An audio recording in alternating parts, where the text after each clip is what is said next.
All right, there it goes. All right, well, it's on. It flashed. It did, right. Yeah. Yes, but that's how it'll be from this point on, it'll I mean, it just flashed at one just time. one, right. Yep.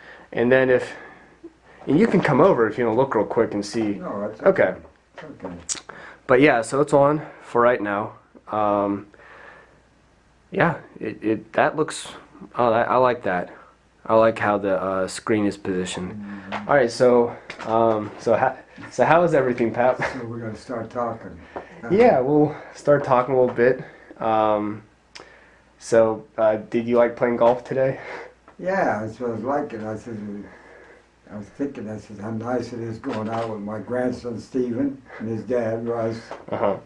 Go play Hmm. golf at our Sylvan Heights golf course. I said, boy, you know how nice it is. I said, Yeah. we never did. We didn't used to do that years ago. It was different. Right. What we do now, we go play. But back then, I used to go to the golf course, but the country club. But I Hmm. had the caddy. Right. Right. That's the caddy for these golfers, you know. Uh-huh. And no riding carts. We walked with the bag on our shoulder, Hmm. and sometimes we caddied double. Had two bags, one on each shoulder, and you Yeah. caddied for two guys, and walking. At Right. the country club, which was a big course, Mm. up and down hills too.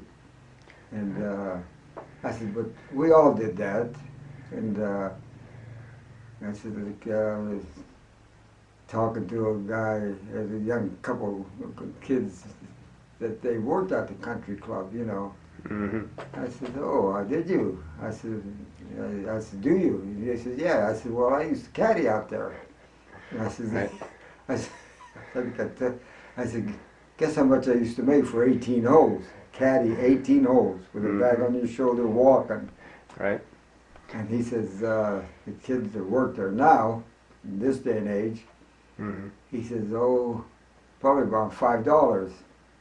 I says, no. He says, oh, probably about $3. I says, no. He said, about 50 cents. I said, now you're getting close. We used to get 60 cents for 18 holes of golf. Mm. You had to walk uptown, which was over a mile. You had to walk. Hmm. And you had to walk out of the city limits because the state police would not allow you to do some ride in the city. Wouldn't allow you. Mm. Then the golfers, a lot of them would pick us up and take us out because they wanted caddies. And we'd go out there and then you had to put your name in the list, you know, and then Hmm. they'd call you the caddy for the guy and all that. And like I said, we would caddy for 18 holes. And they would pay you the 60 cents, you know, Hmm. which took most of the day.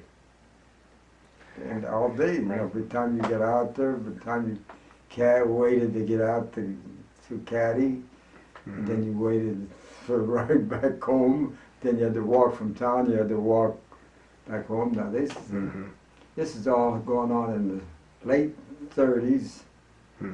and the 40s, early 40s, when Right. everybody did pretty much the same thing, you know. Mm. And then I used to come home with 60 cents. And I used to give the 60 cents, put it in my mother's hand. Mm. Because I know my mother did the right thing with the money from any of us, you know, to keep Right. a family of 9 going. Wow. And she would give me a dime, and she said, now with this dime, we had an ice cream store downtown. And she said, when you get off the car that you get to ride downtown, you know, she said, that dime you could buy yourself an ice cream cone. They were big ice cream cone, real big for a dime. Right. And then she'd keep the 50 cents, you know, and then she said, with this, we'll save it up and buy you a new pair of pants for when it's time to go back to school in the fall. Mm. And that's how we lived, you know. And everybody, like I said, everybody lived like that. The whole neighborhood. Mm. The neighborhood was all everything was wide open. Nobody locked their doors. We all respected each other. We all helped each other, which is true. Right.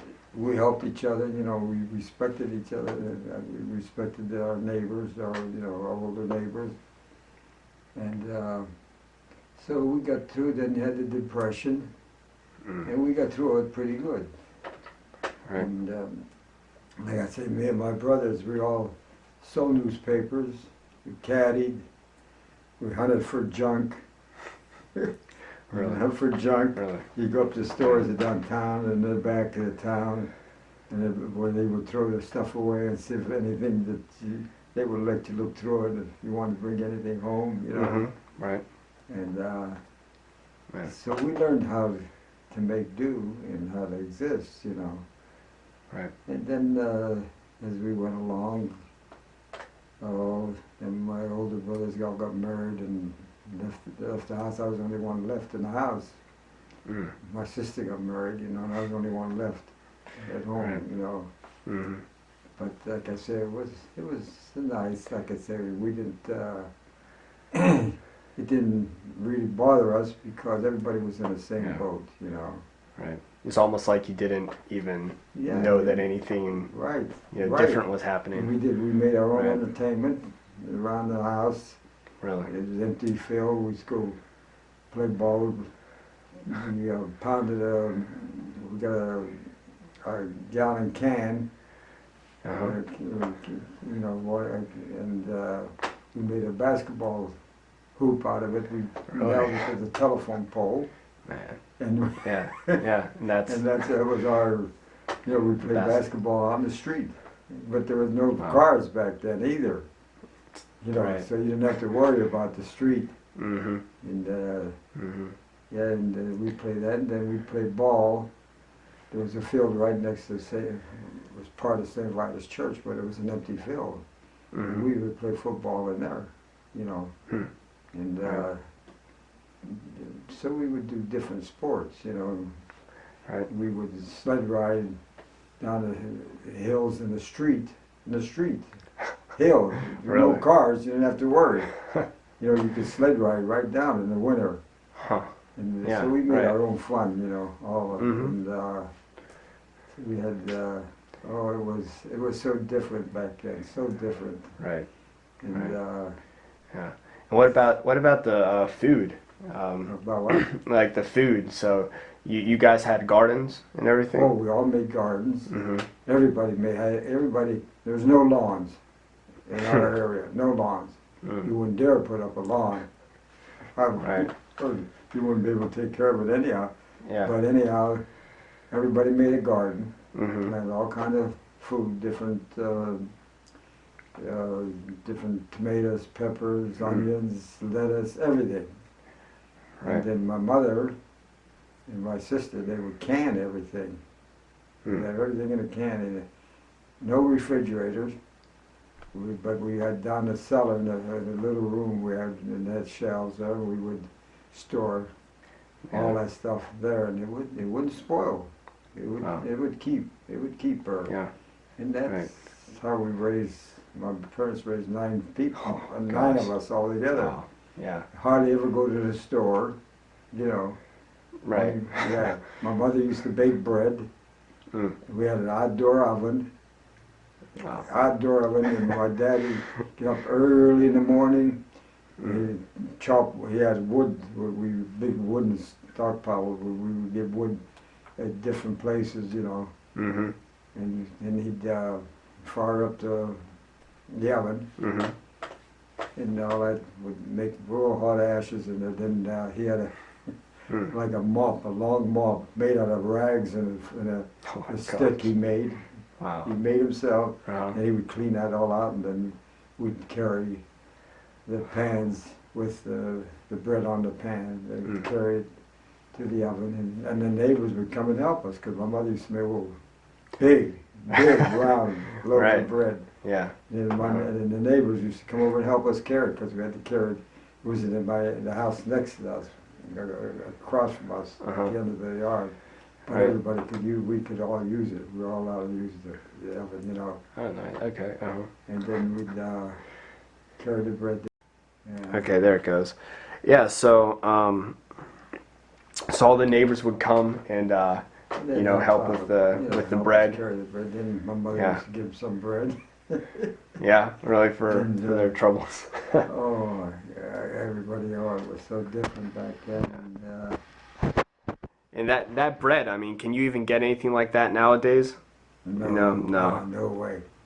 It's just not the same. My Huh? dad, he was so Yeah, you, he was so used to that bread. When my mother passed away, he figured, well, he would never eat bread again. really? Cause he wouldn't, you wouldn't dare give him bread from the store, sliced bread like that. That wasn't bread for him. You know, it was different. Right. It just wasn't the We same. did that. We had the Rose's Bakery. Hmm. Lived up here, and they baked the bread, and it was the closest we could get to homemade bread. You know, Right. so we talked him into trying it, and he did. Hmm. And eventually he sort of got used to it, you know, a little bit. But it wasn't that like the sliced bread or anything like that, you know. Really? It wasn't that. He wouldn't Yeah. eat that. And, Right.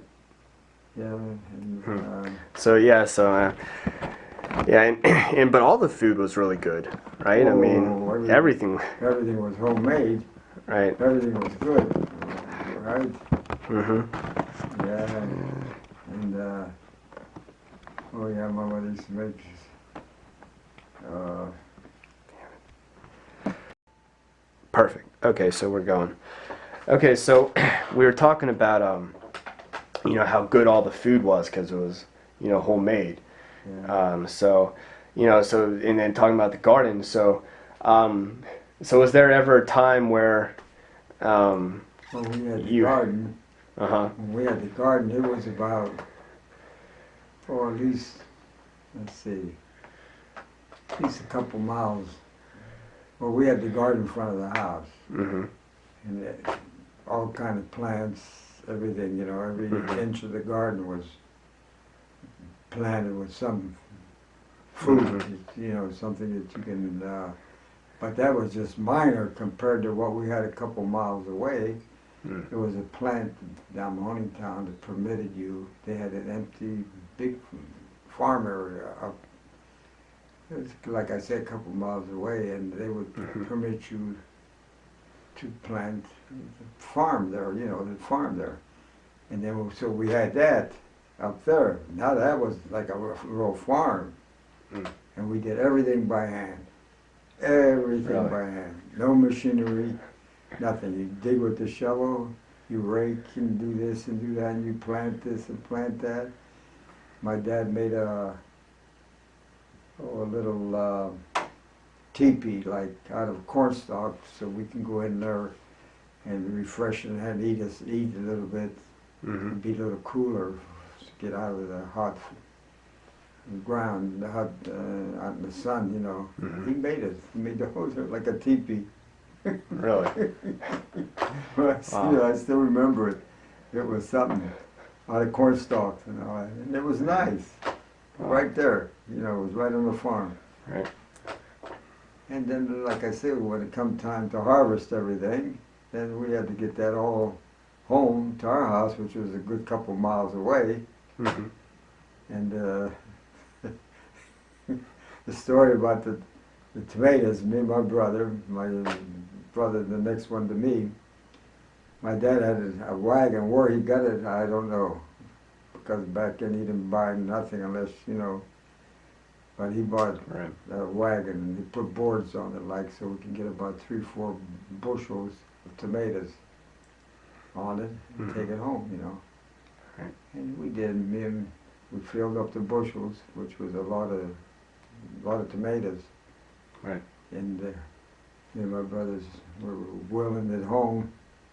He's got the handle and I've got in the back holding on, you know, holding on to it. And we got, good 2/3 of the way home. And then we come Lutton Street, which was a hill. We're going down a hill and everything spilled. Oh, Wow. tomatoes all over, all the bushels, everything. And back then, that was a tremendous loss, you know, Mm. because my mother would can all that stuff, you know.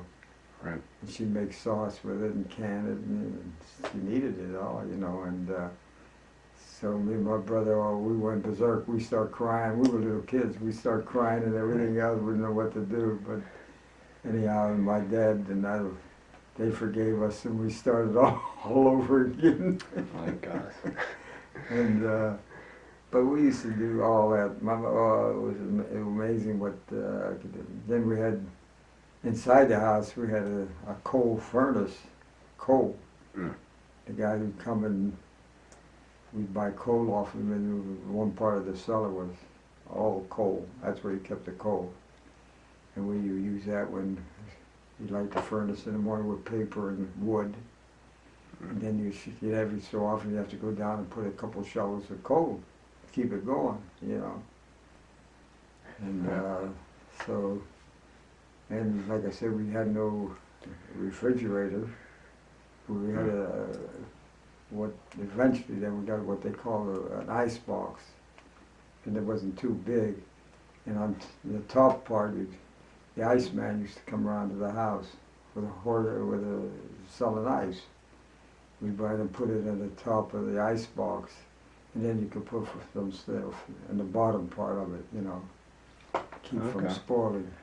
Wow. Yeah. So that's how. It was something. Yeah, that was. It was the in freezer. room. And Right. we even made it. My mother and them. I don't know how they learned to make it. We used to even learn to make bottles of pop. Wow. Really? Yeah, root beer, mostly root beer. You know. Yeah. I don't know. Like I said, I was the youngest one. I don't know how they did it, but they did it. Yeah. Wow. And, How's it compare to nowadays? Oh, Yeah. but it was good. Right. And Probably better. like I say, and oh, there was so many things happened. So many things happened. Me and a friend of mine, we'd never been out of Newcastle. We thumbed a ride, went downtown and thumbed a ride just to Youngstown. I don't know what we did. It was only 20 miles away. But we did. Right. And then we got come back, you know, just to have something to do, like, and Right. come ride, and Yeah. oh, I tell you, it was. Yeah. And so you spent a lot of time at the golf course, right? Well, was- then at the golf course, we spent a lot of time caddying, you know, and then, Mhm. like I said, like all my brothers, they caddied for 40 cents. They were all older than me. They caddied before I did, you know, they all caddied for 40 cents for 18 holes.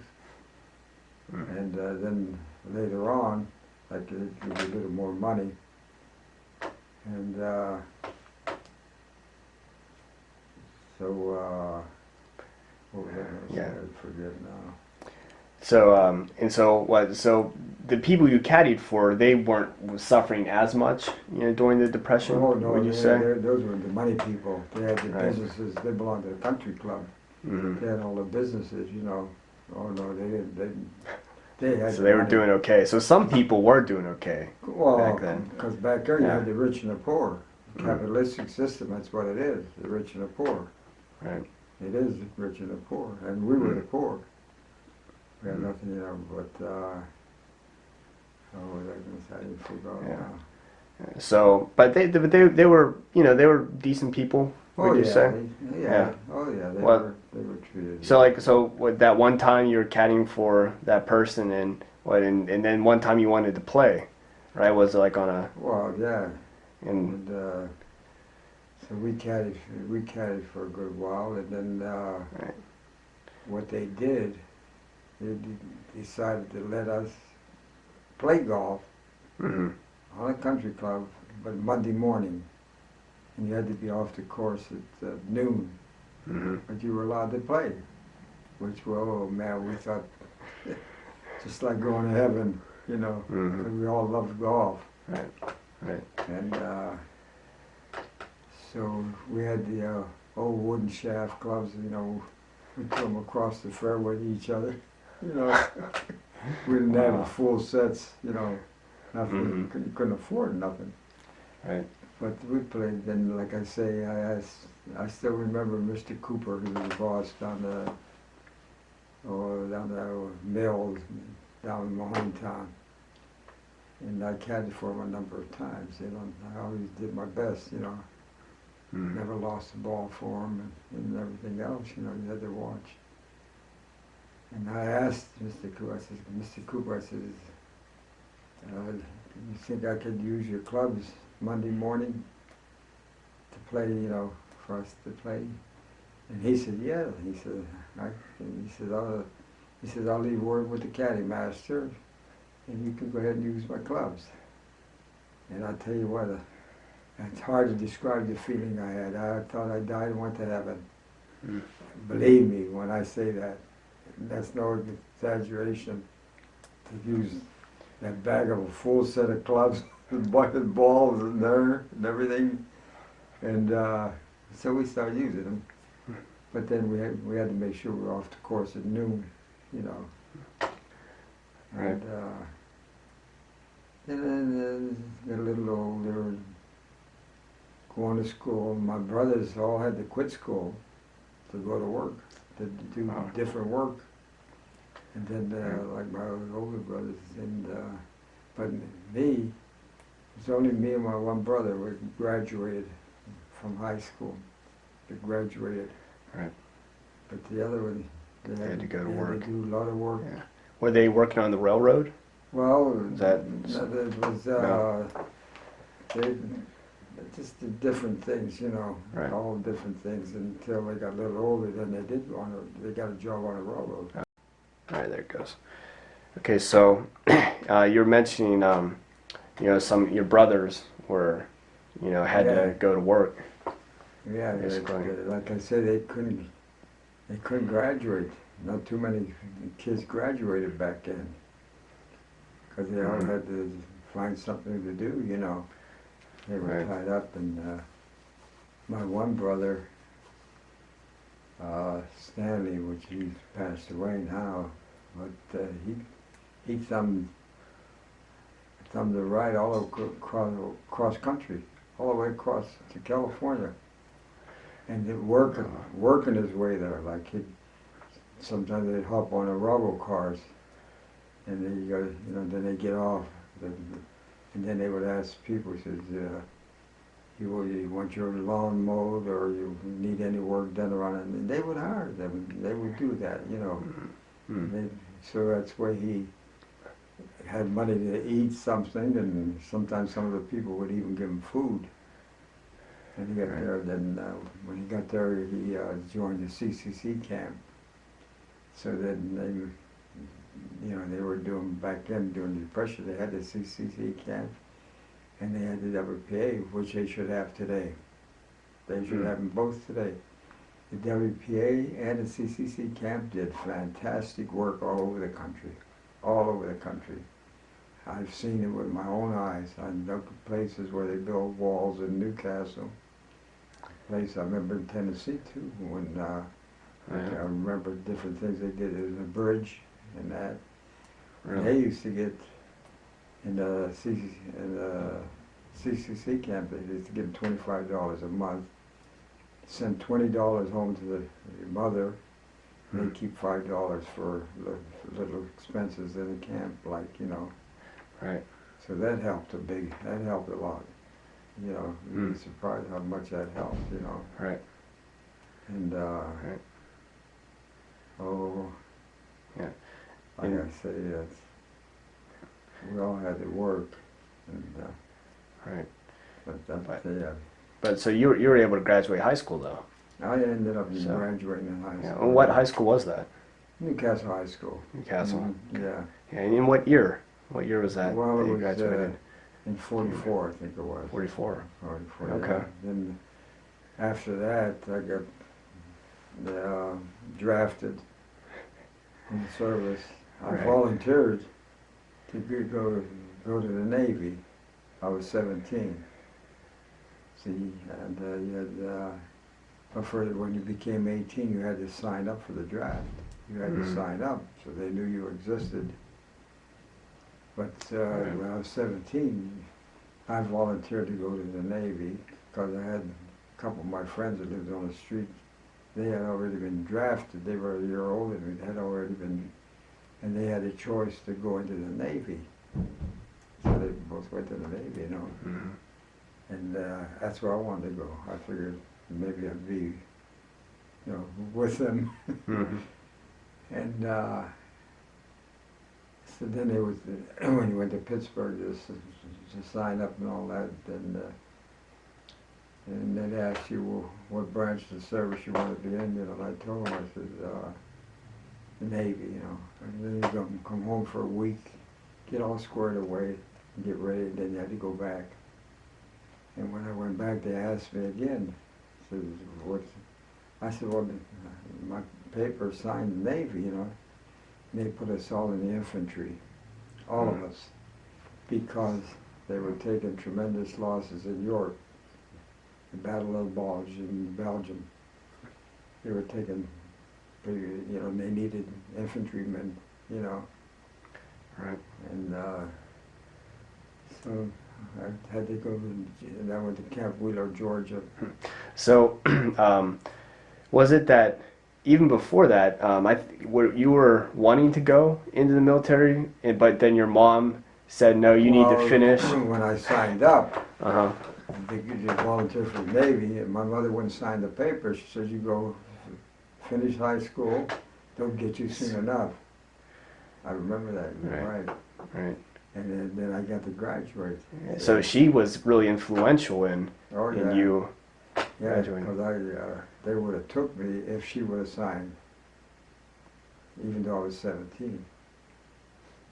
So she said, no. She said, I want you got one more year of school. She said, you finish school, and they'll get you. And 8 days later, after I graduated, I was in the service.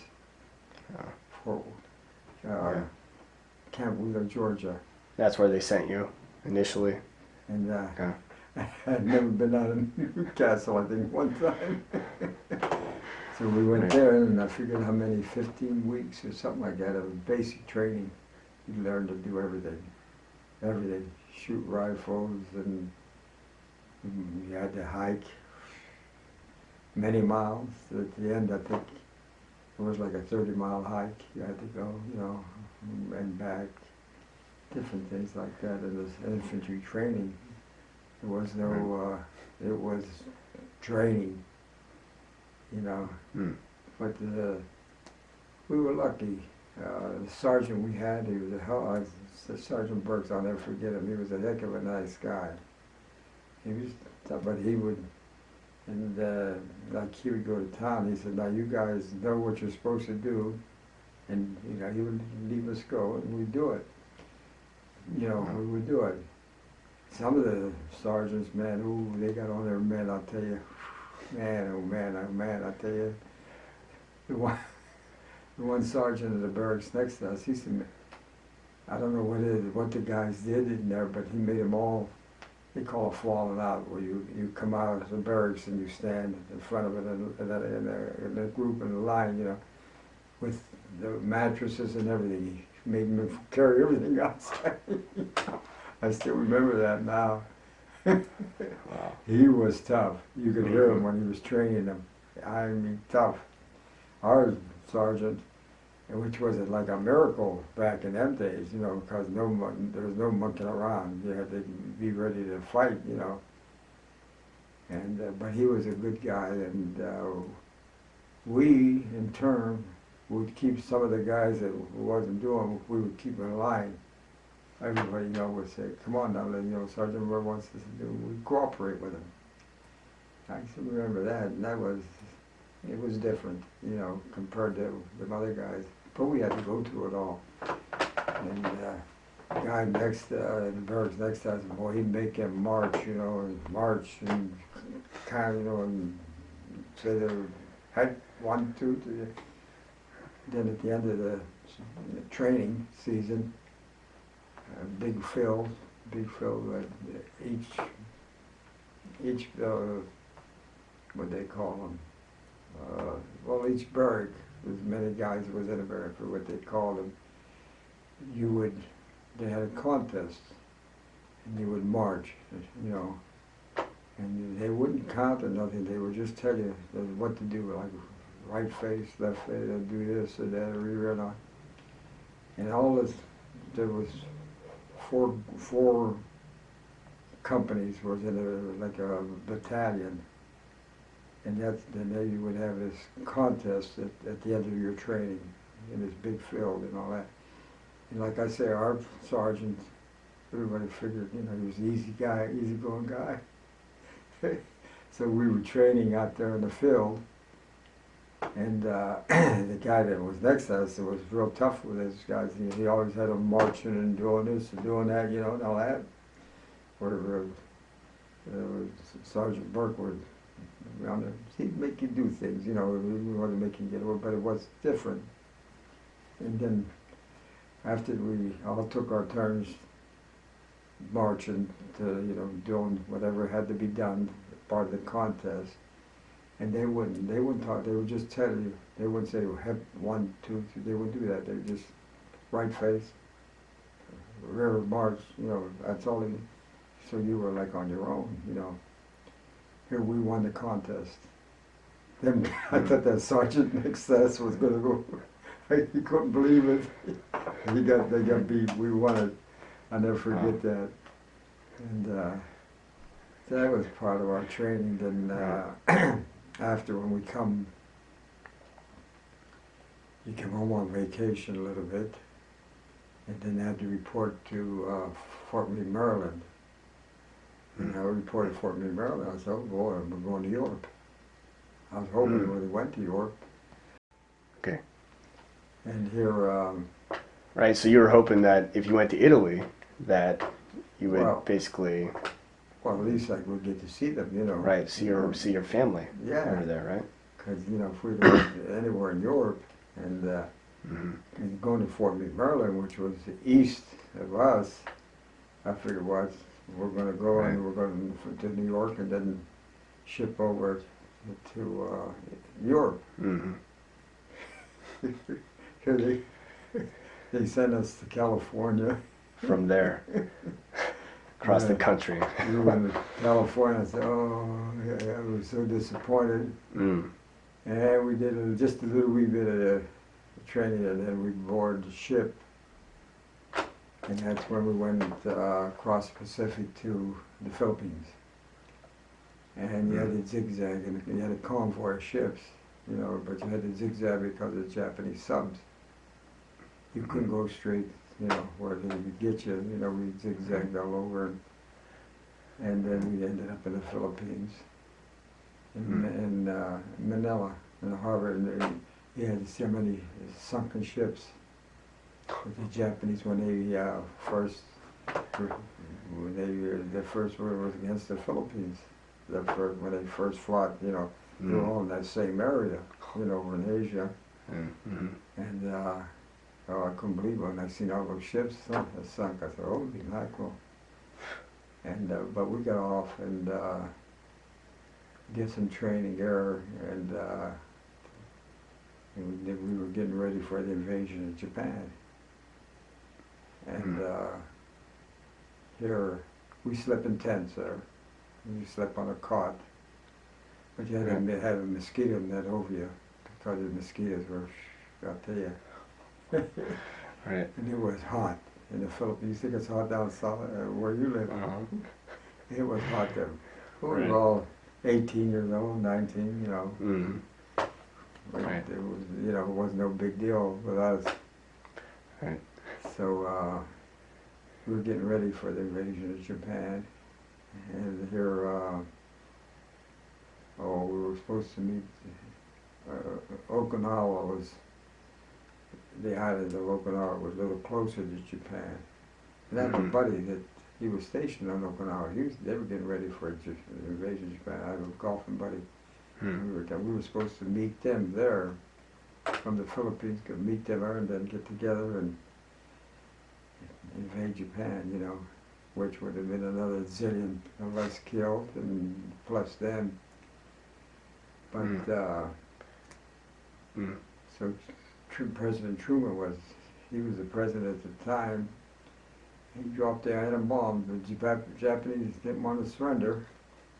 So, because we had, in the meantime, you know, they had different islands in the Pacific which they had taken, the Japanese, and we had, little by little, had pushed them all the way back to Japan, had taken all those islands back, you know, and so they didn't want to surrender. They wanted to still keep fighting, and so they dropped the second bomb, and the atom bomb, and that kills a lot of people.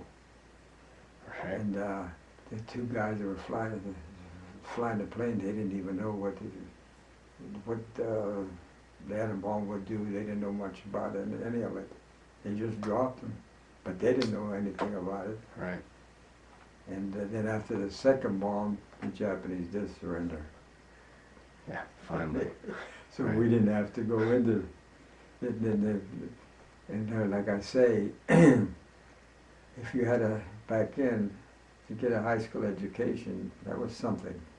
Had a high school education back then.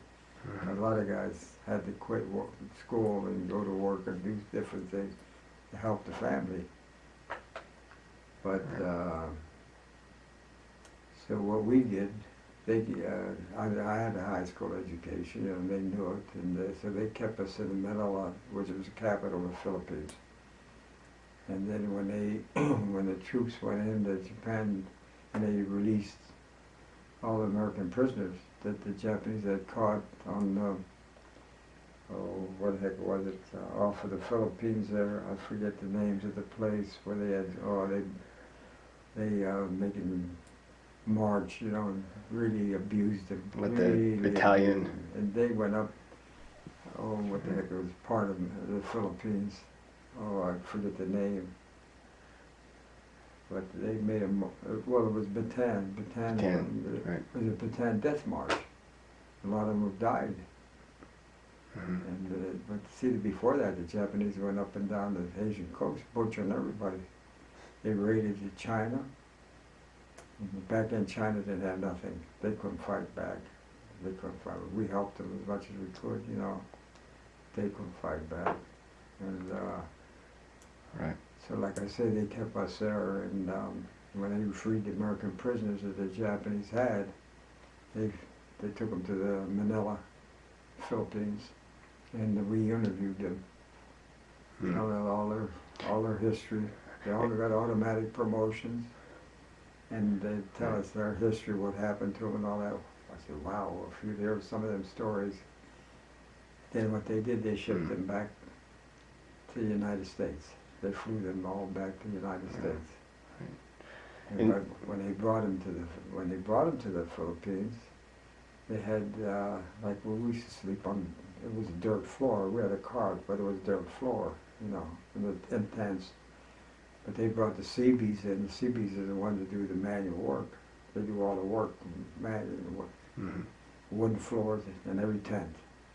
Put wooden floors. They put them, and they put a GI in each tent waiting on them, a hand and foot.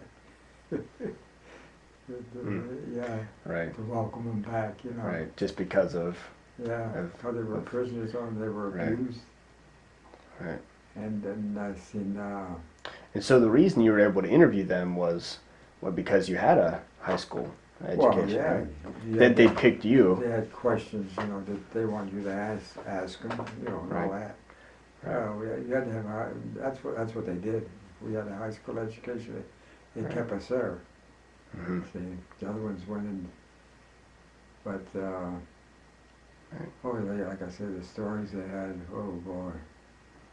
And then they had that one, I think I told you about it. It was General Yamashita, Japanese general.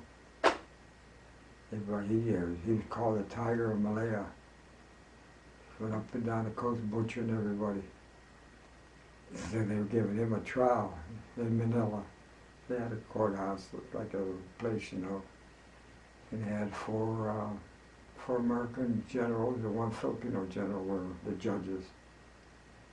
And he was up on a chair, up in a stand, you know, all dressed up in white. Never batted an eye, you know, never batted an eye. And me and my buddy, you were allowed to go there. and if you wanted to listen to the trial, you know. So me and my buddy said, well, why don't we go? You know, we went. I think I told you about it, but my buddy, my trial girl, he was getting up to take a picture of him, and they had all military police all around the whole room. All officers. They were officers, not just regular GIs. They were all officers. And he got up to take a picture. Man, they jumped on him. They thought he was going to shoot him or something, you know. Right. Because all the information you had about him, you know. Mm. So they gave him a trial, and They wanted to give him a fair trial, huh? right, Show. it was American way. You know, back then it was American way. Well, it still is. They still do that with some people. And so they gave him the trial, and then they hung him. Hmm. But then like, oh, there's a lot more to say. But when I come Right. back from the war, then I got a job at the Shenango Pottery. Mm.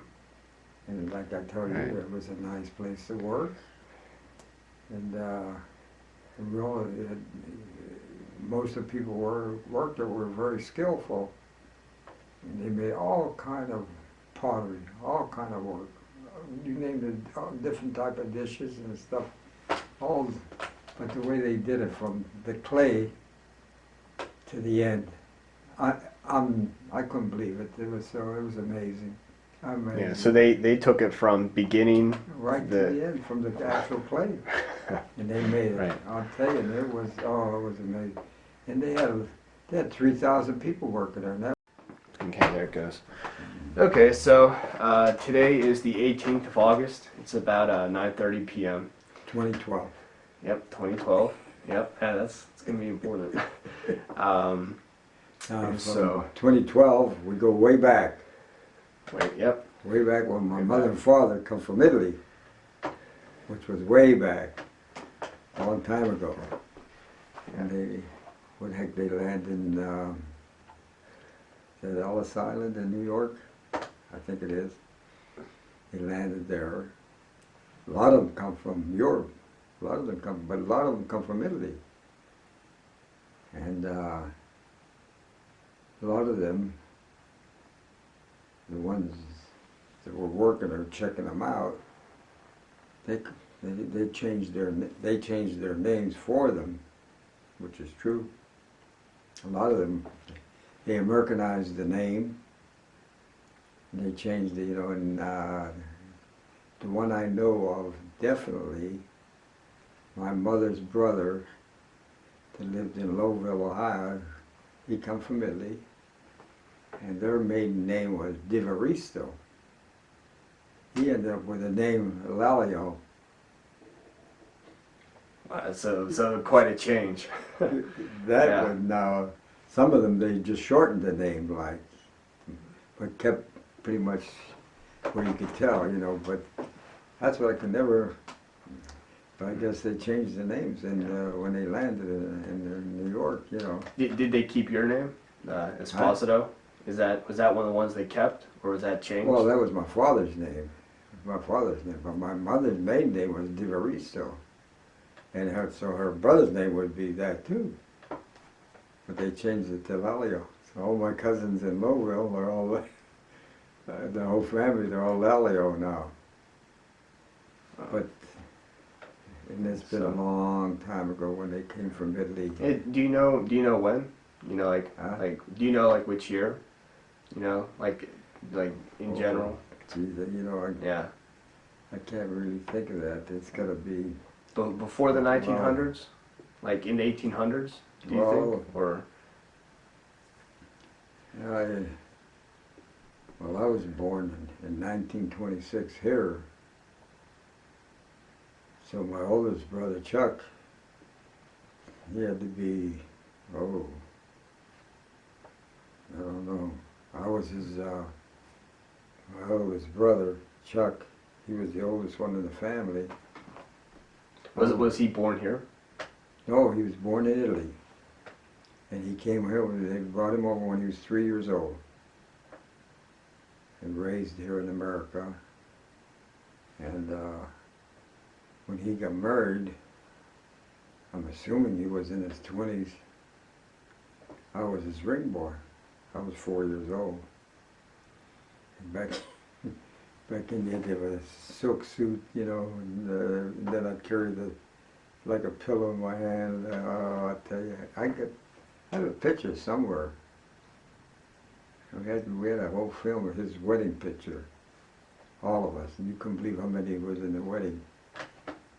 I don't know if I have it here, or if one of my sister had it, or my brother. But I remember seeing it with the whole family. And so he was your oldest brother? He was my oldest brother, Chuck, and he was married in St. Vitus, the old St. Vitus Church. And then I had my other brother, Stanley. He worked on he's the one that thumbed his ride all the way from Newcastle all the way to California. Thumbed the ride. And he would stop at different places, you know, and ask if they had needed some work done, like mow the lawn and maybe just give them some food, you know, meal or something. Because it was different way back then. But anyhow, he made it. He made it to California.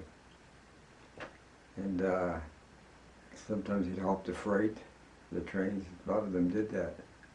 They'd hop the freight. So they just got a ride on a train. And I still remember when he come back. Boy, he come back in style. Because he went to the CCC camp while he was out there. And I think I don't know if I ever have it on that or not, but I think maybe we're, at that time there they used to send $20 to your mother and give them $5, let them keep $5, where they could buy things right in the camp there, you know. And then, but he did okay, then he married, and he just lived up the street on Lutton Street, and one of his sons became a priest, Father Ralph. He had a set of twins, 2 boys, Ralph and Dominic. Yeah, and Ralph had become a priest. Now he's retired. He's still living, and he's retired as a priest. My brother, my nephew, Dom, he's out in, I think in, I don't know if it's out west somewhere, I forget exactly where he's been out there. And so your brother Stanley, was he like the second oldest, or where was he in the... He was the second oldest, yeah. And so how many brothers did you have? Well, I had you know, Chuck, Stanley, brother Andy, brother Dom, and my brother Sammy. Yeah, that's the age they were, that's the rotation that they'd come in. And then my brother Andy, the one that's still living now, he was third born. And oh, he was a whiz. I'll tell you, he at the time, a lot of the kids couldn't graduate. They'd have to quit school to go to do some work to try to make some money to help support the families. Back then, they were all large families, Like I say, we had 9 in the family altogether. and one sister. One also, sister, right? yeah. But my brother Andy, although he was the third one born, he graduated way back then when he was 16 years old.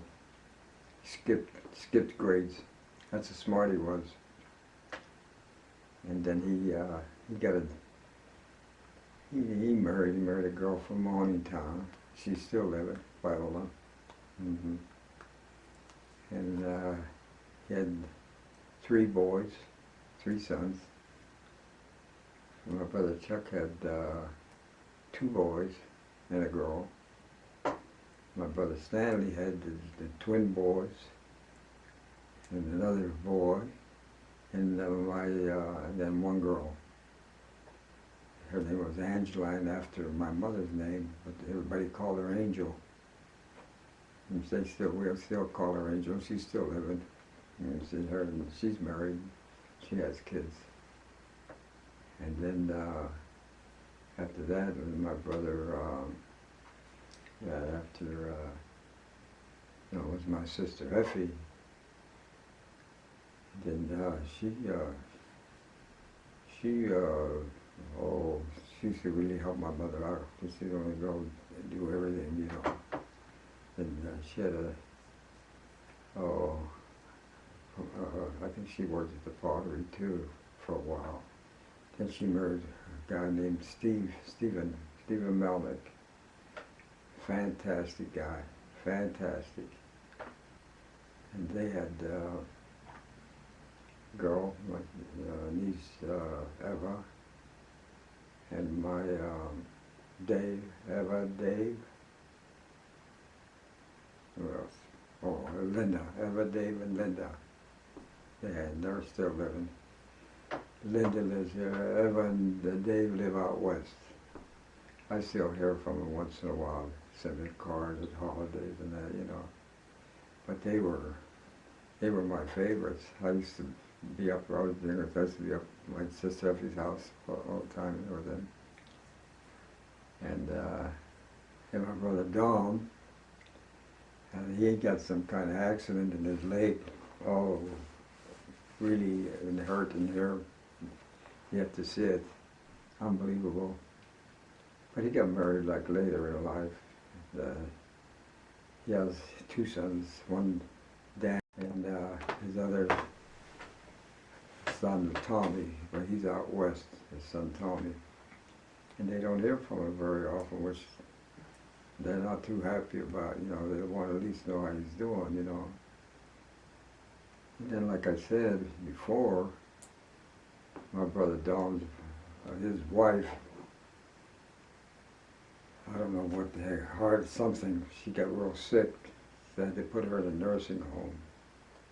Then my brother was home, him and his son, Danny. But Danny worked midnight turn and he had to sleep during the day. And so my brother had Parkinson's disease. And he started falling. He'd fallen, you know, by himself all day. While my nephew had to sleep. And so they decided they agreed for my brother Don to go to a nursing home too. So they've been down there and they're still there. And right down here, down the street here from my house, DeCarbo's, it's a nursing home. And they're doing okay there. They take care of them pretty good, you know. And so your brother Andy, he's still driving. My brother Andy's still driving. And he had 3 sons. Like I told you, he had 3 sons and he's still driving. His wife is still living, Viola, takes care of her. But the kids go up and they do different things. Like Ricky will take him to their house for every Sunday for dinner, and they do different things for him. Andy, his son Andy will pay all his bills and keep up with all the stuff like that, you know. But my brother's still driving, and he was an avid golfer, a really good golfer. He was a captain of the team of the country club, which was very unusual back then. Very unusual. Yeah. Right. And my brother Sammy, he's a little older than me, I think a couple of years older than me. He married a girl from Mahoneytown. Annie was her name. Wonderful girl, wonderful girl. And they lived together, and she had her father, her and her father lived together, and my brother moved in with them, you know. And then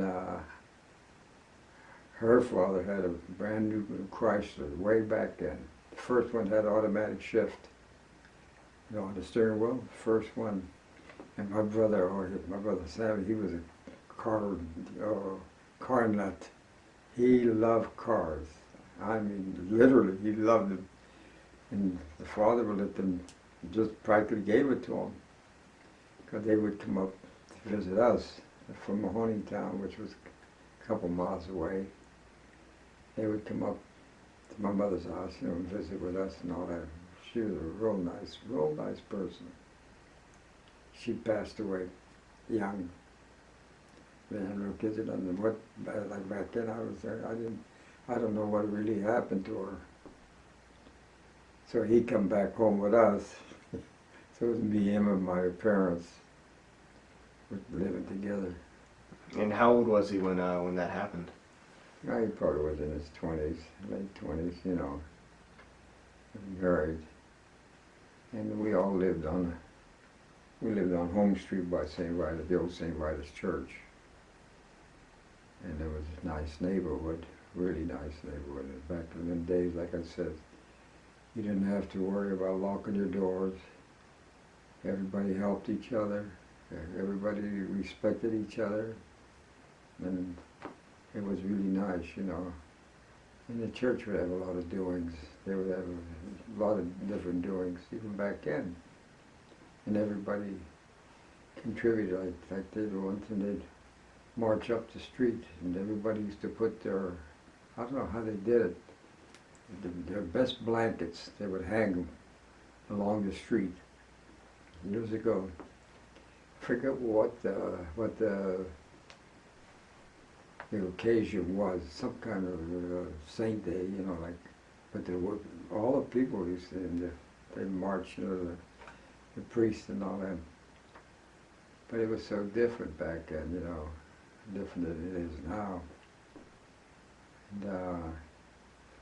And so, growing up, would your mom encourage you to speak English in the house? Oh yeah, she'd encourage us all of us to, like I said before, I told you when the Second War broke out, my buddies went to the Navy. They got, and I figured I'd volunteer to go to the Navy. I figured maybe I'd be with them, you know, have some friends, because, you know, like I say, and like I said, I think I had been out of Newcastle only when I'd go with my father to visit her brother in Lowville, Ohio, which was about 12 miles away. That's the only time. I was just a little kid back then, you know. But that's what I did. But like I said, I wanted to join the Navy, but then I'm repeating myself, that made you come home for a week after they check you all out in Pittsburgh. You go down there and they check you and all that. Then you come home for a week, so get everything squared away, get whatever you had to do. Then you go back, and then they asked us again, what branch you want to go in? And I told them, I said, my papers are signed Navy, aren't they? I said, that's why we're going to put us all in the infantry, because all of us went to infantry because they were taking tremendous losses in Europe. Battle of the Bulge. The Germans were, and so they figured, you know, a lot of guys were getting killed. So they put us all in the infantry. And then from there I went to, I think I told you all that, that's where I went down at Camp Wheeler, Georgia. It's basic training. From her, then we went Fort Meade, Maryland. I thought I was going to Europe. I was so happy. I thought, no, maybe get to Italy. Because in Europe you could travel from country to country. It's just like the States here. And, you know, it's just about the same thing. I see a lot of our ancestors and all that, you know, my parents' family and all that. But remember, we went to Los Angeles the other way. Then we went to the Philippines. And from the Philippines, I spent a little time there, and then they sent us to Korea. Took over military government in Korea, Capitol building. We took over. That's when Korea separated North and South. And they went to war. I remember having a buddy, another golfing buddy. He fought the North Koreans. He was in the service of South Korea, and they chased the North Koreans back up there, but that's where it ended up, North and South Korea, you know. But my brother Sammy, after his wife died, he came, then he met this other girl from Elwood. We used to go down to Sons of Italy in Elwood. They had a band every Saturday night. We tried to get our Sons of Italy in Newcastle to start having a band on the Saturday nights after we come out of the service, you know, so we wouldn't have to travel. They wouldn't do it. They wanted to play bocce. They wouldn't go along. So the Sons of Italy was getting a band every Saturday night, and they do with big crowds. We'd go down every Saturday night. Oh, we had a wonderful time. That's when my brother met his new wife. I think I've mentioned all that too. And then, like I say, her name was Margaret, and her sisters had kids, and she was the only one that didn't, and she wanted to have a child. The doctor advised against it, but she said, "Well, I'm gonna have it. If the good Lord wants me to take it, I'm gonna have it. I'll have it." And she did, and so she had one son, and now he is a priest. Come, Sammy Joe, because that was Sammy after his dad, and I baptized him. Yeah, I baptized him.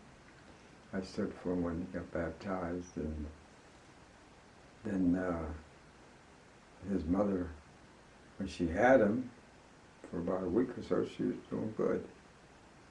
Then all of a sudden, something happened. She passed away.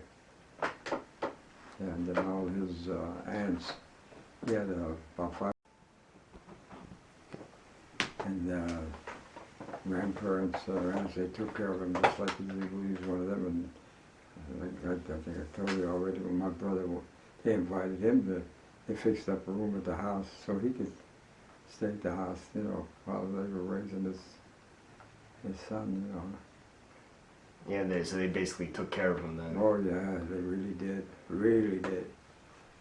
And his son, the priest, he's still living.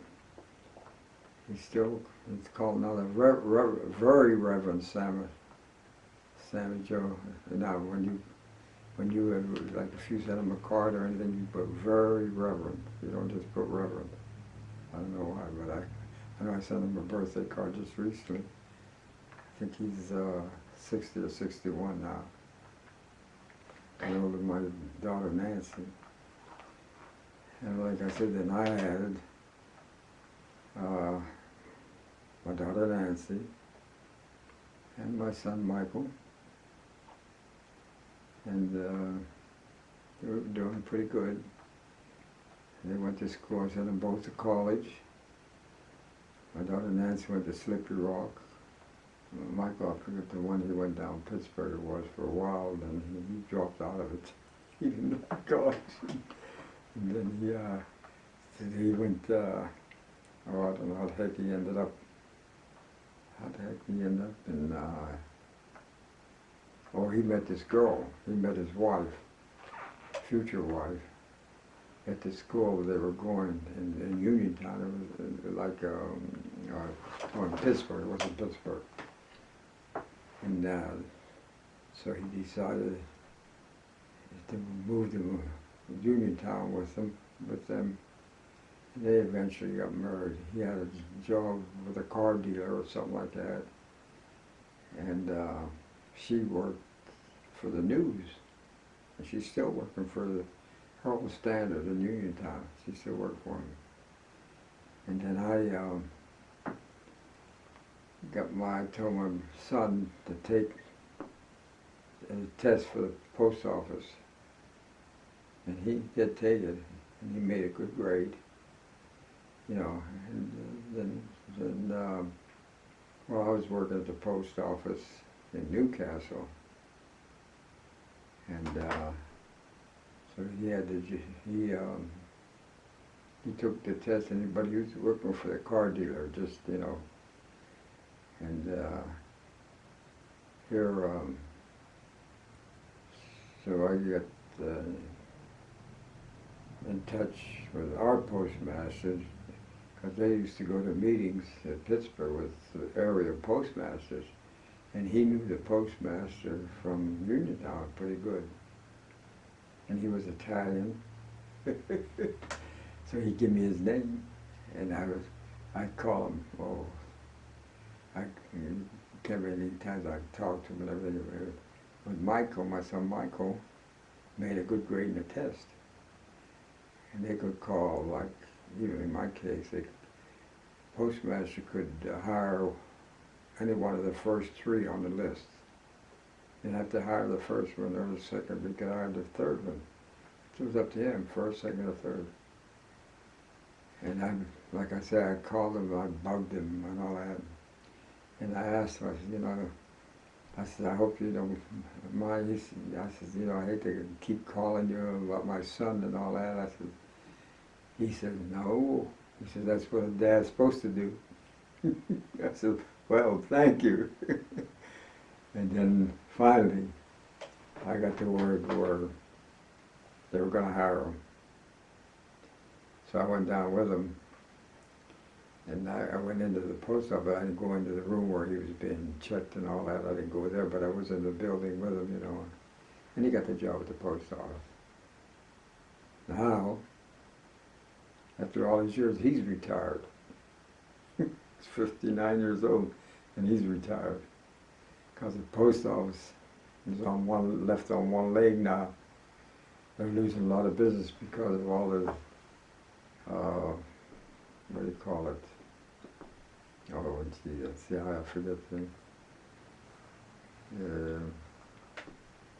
All this Like technology and all that. right. People are all online. They're not writing letters like they used to. Yeah, things are And changing the now. post office have lost a lot of business there. Mm. So, So when you came back from the war, what you kind of had some different types of jobs, and then what Shenango pottery. But so yeah, I come back. Well, when I was younger, I used to like I think I tell you, I caddied, sold newspapers. We go hunt for junk. And it all helped. It all helped. We all did it. Everybody, you know. And I think I told you about my mother making her own homebread, doing all the work around the house. Her and my sister, they did everything themselves, you know. And I was lucky I got the job at pottery. Forget how much I was making, not very much, but if you still had a steady job, you know, where you could have steady income, which was a help. And then, like I said, they shut down. After I worked there about 5 years, and they shut down. And then I said, now what? And here there was I forget the name of the company down in Mahoneytown, which is a little borough next to Newcastle. There was a company that they had a plant. I worked there for a short while. Oh, I forget the name. I know it real well, but I can't come up with it. I worked there for a little while. And was that like a metal plant, like a steel plant? Like something like that, yeah. And we worked 12 hours a day. And I had a brother-in-law, Ricky. He worked there. He had a steady job, and he stayed there. He retired, and he worked for years. He did that, and he passed away. Yeah, and what I did though, I had taken a test at the post office, and I made a good grade in it. And then one day they called me, just come on up, be interviewed and all that. So I went. And so they hired me. Then I give the plant, I had to give them, I don't know, was a week's notice or 2 weeks' notice, you know. And then I left there, and I put, I forget what it is, 30-some years at the post office. Then I retired from there in 1980, 80 or 81. I retired. And first thing, the day after I retired, me and my wife on our way to Tennessee. The day after, where my daughter and her husband lived, you know. And we used to go down there off and on, which I liked Tennessee. It was nice. And we do different things down there. And my daughter had some good neighbors down there, which we got to know, and we still keep in touch. They sent us cards, you know, and all that. And Sandra, and I figured her husband's Dave, yeah, Sandra and Dave, yeah. They were all real friendly people. But down there, they had a lot of nice things to do. We really enjoyed it, you know. And So when you were first working at the post office, they had you working all the difficult shifts. I worked 9 hours with no study hours, no study turn. Here I was at their beck and call. I'd come home, you know, and they'd go to work and then maybe work for 2 or 3, 4 hours. They said, well, you go home now. You hang around the house, well, we may call you back later on, and they would later on, off and on like that. I did that. Like I said, I lost all my friends. I quit bowling, quit golfing, quit everything. The little bit of time I had, I would help Grandma out, help her. You know, I had my son Michael and my daughter Nancy. She needed help, and I would help her, you know. And so back then, like I say, then after I did get a steady turn toward, you know, like we only had 3 shifts back then, day turn, midnight, afternoon. You'd probably get either midnight or after. And after a while, then I got a day turn job, which was nice. At least I was able to do things, you know. And me and Grandma, and I was able to help her more.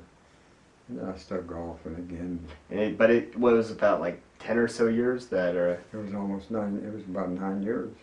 Of just those, Just not knowing. coming and going. You had no idea how you'd be working from day to day. But I stuck it out because I knew eventually that would be a steady job where nobody could interfere with you then, you know. To have a job like that, you'd figure federal agency, you know, it wouldn't, some of the companies go out of business or like that, but that wasn't back then.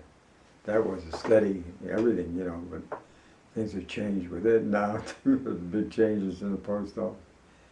I tell you, I knew the guy that lives behind me in that house, he was so frustrated. He got a hell of a nice guy working there, and I don't know, I don't see him very often. I don't know if he's transferred out to another place, which some of them did already. And things have changed there.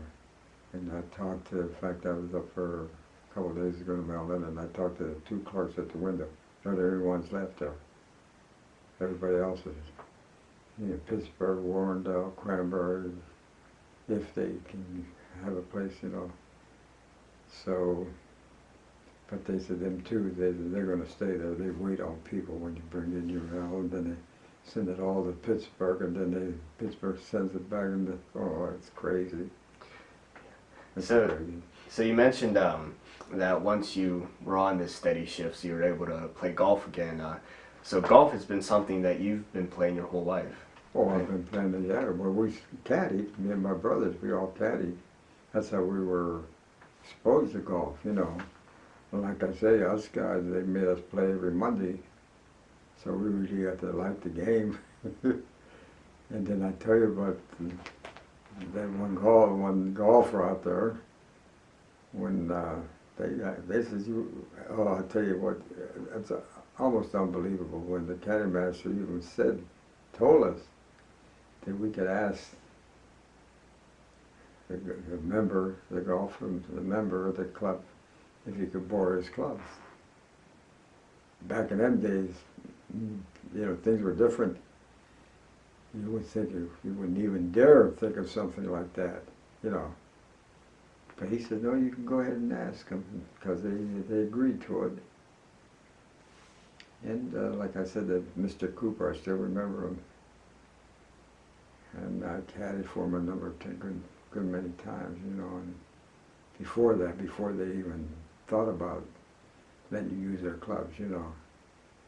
And when I asked them, you know, well, I tell you what a feeling.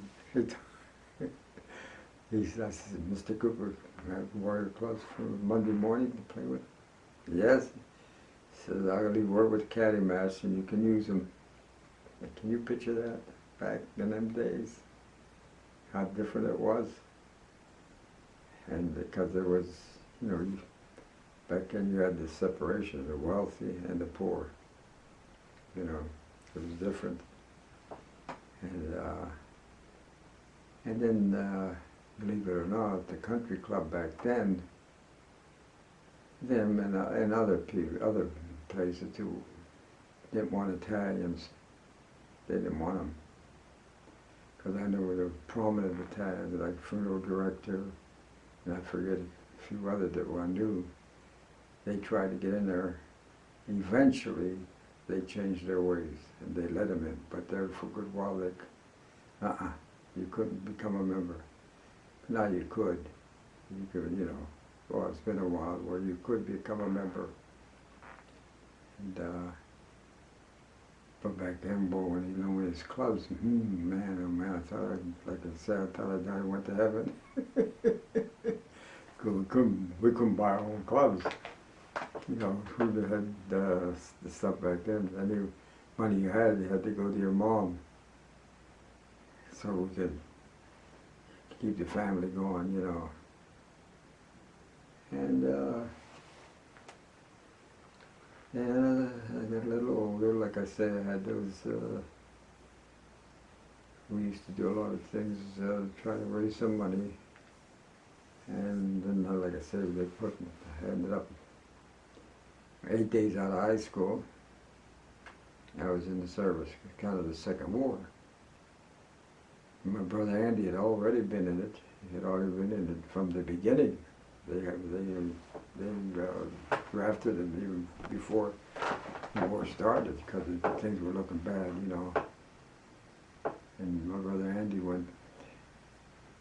Then he went to York for about almost 5 years, fought in the war. Then he come home. I think I tell you. And then he went up to Alaska.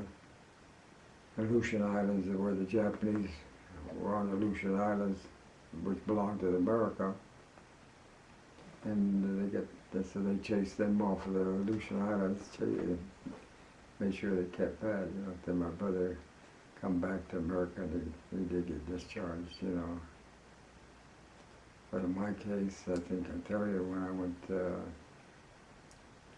I got in the army, and then Philippine Islands, thinking I was going to be in an invasion of Japan, which would have been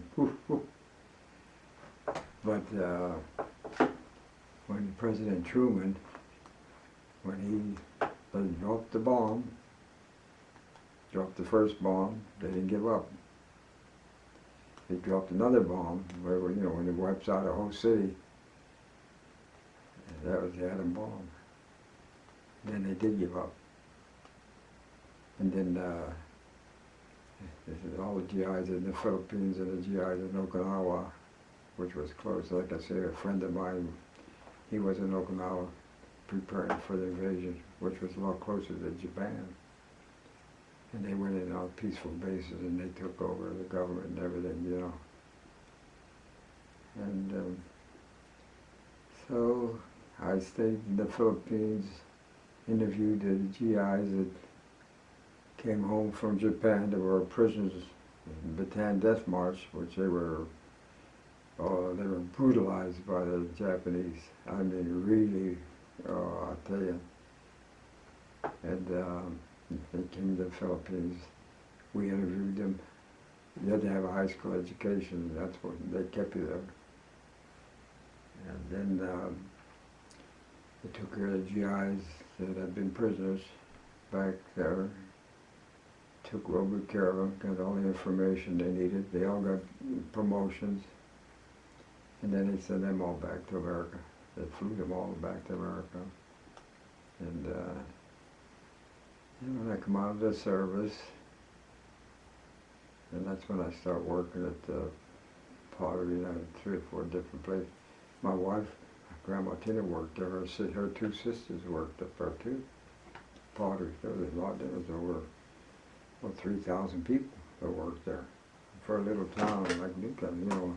Yeah, Shenango produced pottery for the whole world. Yeah, everywhere. You're right. Everywhere we went, we were in the.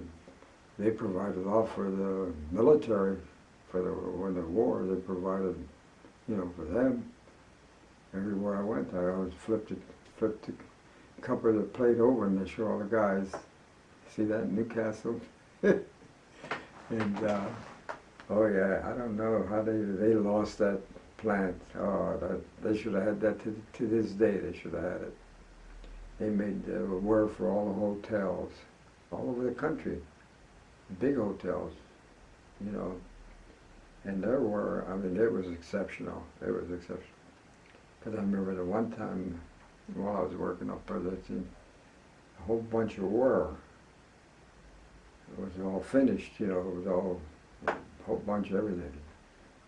And I said, well, how come all this ware's here, He said, well, the one hotel in Chicago returned it because they found out something wrong with it. But you look at it, you would never see anything wrong. I said, well, it can't be. That's how fussy they were. It had to be perfect. I forget what the heck was wrong, but it was just something real minor. They returned it, and the pottery would take it back. They would take it back, And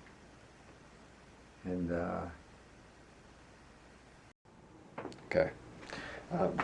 Yeah, so we were mentioning how the Shenango pottery was like the maker of pottery for the world at that point. it was, like I say, I traveled to different places, and like in the service, and all I had to do was turn it over. It says Shenango, China. Okay. That's fine. Huh? Yeah, that's fine. We'll just Oh. put that there. It's But fine. About that. And so one thing you would do is you would show the other people that were in the service with you. You would be, all over the place, right? right, But no matter where you were, right. the Shenango pottery would be there, right? So the thing I found interesting was you mentioned how the pottery, they would start from the clay, right? And then... Oh yeah, start right from the clay, from beginning to end. They had all the necessary equipment for that, which was a lot of, I don't know who dreamed up all that equipment. It was amazing, amazing. They had a tumbler, like they called after when the piece of pottery was pretty much made. They put in these tumblers, big thing, big metal thing, and it was like straw, and they would tumble. I often wonder. I said, "Gee, maybe would bring." I don't know. To this day, I don't know the reason why they did that, but it was amazing. The machinery they had. It wasn't just to get the clay and do that. It was a lot here, to get it all perfect. And then, like I say, my grandma's sister Margaret, she would did what the heck they call it. They had the one department where they would do all the painting on the art on the different ware. They got paid good money because there was a skill to do that. Yeah, and so, but what had happened, see, me and Grandma Tina, we lived only a block away from each other. We both went to St. Vitus Church. We went, we all gathered like outside and different things, and we played. There was a field right by St. Vitus Church.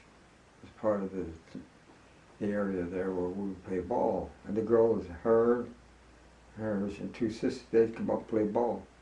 Oh, they like to play ball. Yeah. And my sister-in-law Mary Lou, who's still living, she was one of them.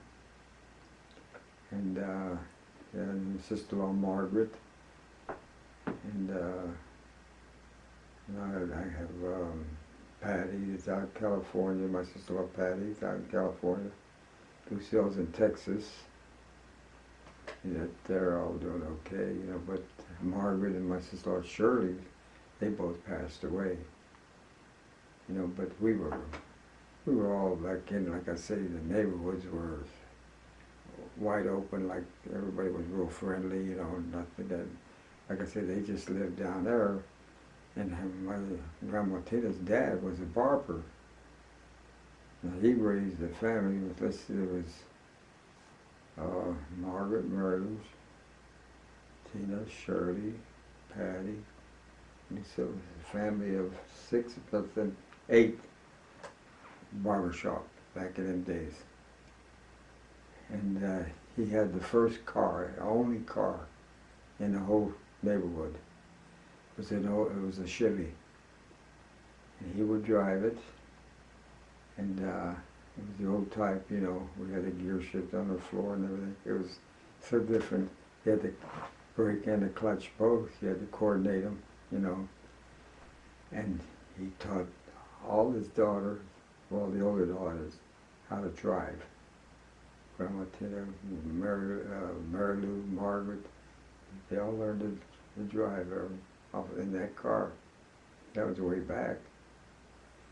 And so we used to, you know, like it, well, like I said, it was a neighborhood. It was, you meet each other, you know, you'd be, it's not like it is now. You don't even know your next door neighbor, you know. But back then it was so different. And we had 2 stores right there, 2 grocery stores right there, one by her house, one up by my house. And everybody would shop there, you know. You didn't even need a car, you just walked a few steps and you're at the store. And they were very popular, very popular. And so I got to know them pretty good down there, you know. All her and her sisters both. And like I said, I used to go to her dad for my haircut. And he had a nice barbershop right downtown, Newcastle. And I don't know how he did it, but he had a lot of the wealthy people that used to come to him. Yeah, the ones that were non-Italians too. Yeah, I don't know how but he was a good barber. Yeah, and that's how, you know, we all knew each other, like, you know. And so then, like I said, his barber shop. And funny thing, just get from there to now, me and Merle were up challenges. And the guy that took over the barbershop, his barbershop when he passed away, my father passed away, and I forgot what happened to him, but I remember him being in a hospital, and I forget exactly what was wrong, but I remember us visiting them, all of us, being around him, you know, and all that, and I guess, you know, I was doing pretty good before that boom passed away.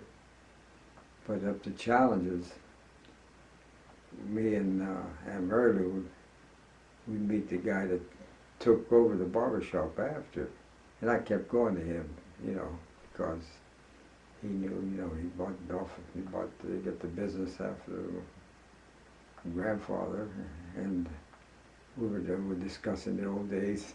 You know, this guy was still somewhat in the business, off and on, like he was, you know, just partially off. He would cut hair and all that. So we were reminiscing and all that. But way back then, see, my grandma, well, and her sisters, with grandma, they were all good dancers, and they loved to dance. Oh, they loved to dance.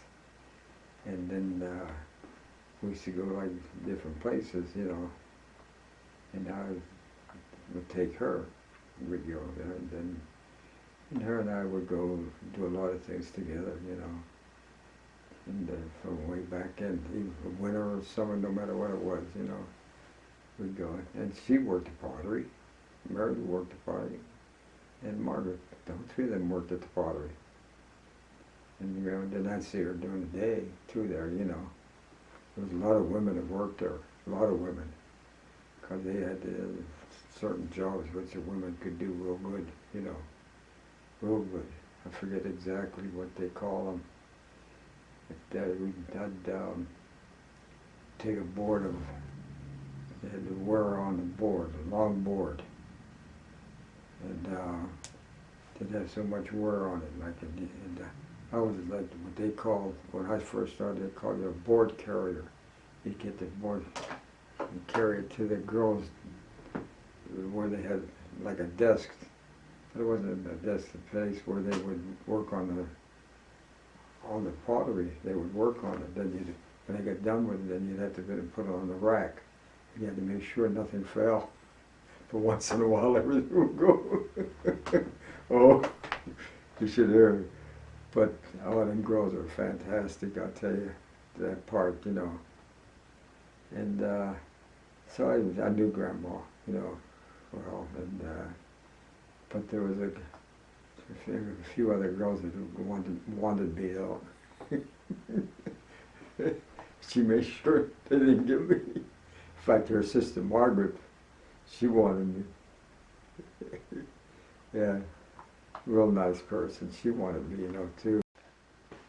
And I even, yeah, and like Mervyn, and we used to dance together, you know, with different places, like. But me and Grandma, we stuck it out together, and then, well, I forgot. Then when we decided, like I think I told you, I don't know if I did on this or not, when. We used to shoot dice in the field there. And the Colored Elks was right down a couple of streets down from them where they lived. All Colored Elks. But they got along. Back in the city, they were so different. The colored, like my mother-in-law and them, they all got along real good, real good. They didn't care black or white, but they were all in the same boat. You know, they all struggling to make a living and all that. And so they had no trouble as far as the color, like they later on had a lot of stuff. In fact, not too long ago, we were down at St. Vitus Festival. Now that's right, that was great. St. Vitus Church was down a little ways from my house and up a little ways from where Grandma Tina used to live, and the Colored Elks was down there. Right in here, this was not just about 3 weeks ago, shooting down there and killing Colored Elks. Yeah, it happened, I think, when we were at the festival. They're right down there, you know, as soon as something happens, you pull a gun out and that's it. It's crazy. Not like it used to be. It was real friendly. In fact, we used to go over there and watch them dance. Those colored people, and watch them dance. And they let you in. I mean, that's how friendly it was. It was so different, you know, and when I think about it. And I think I told you about Miss Margie. She was colored, but she was almost white. And her and Grandma Tina's mother were real good friends. Real good friends.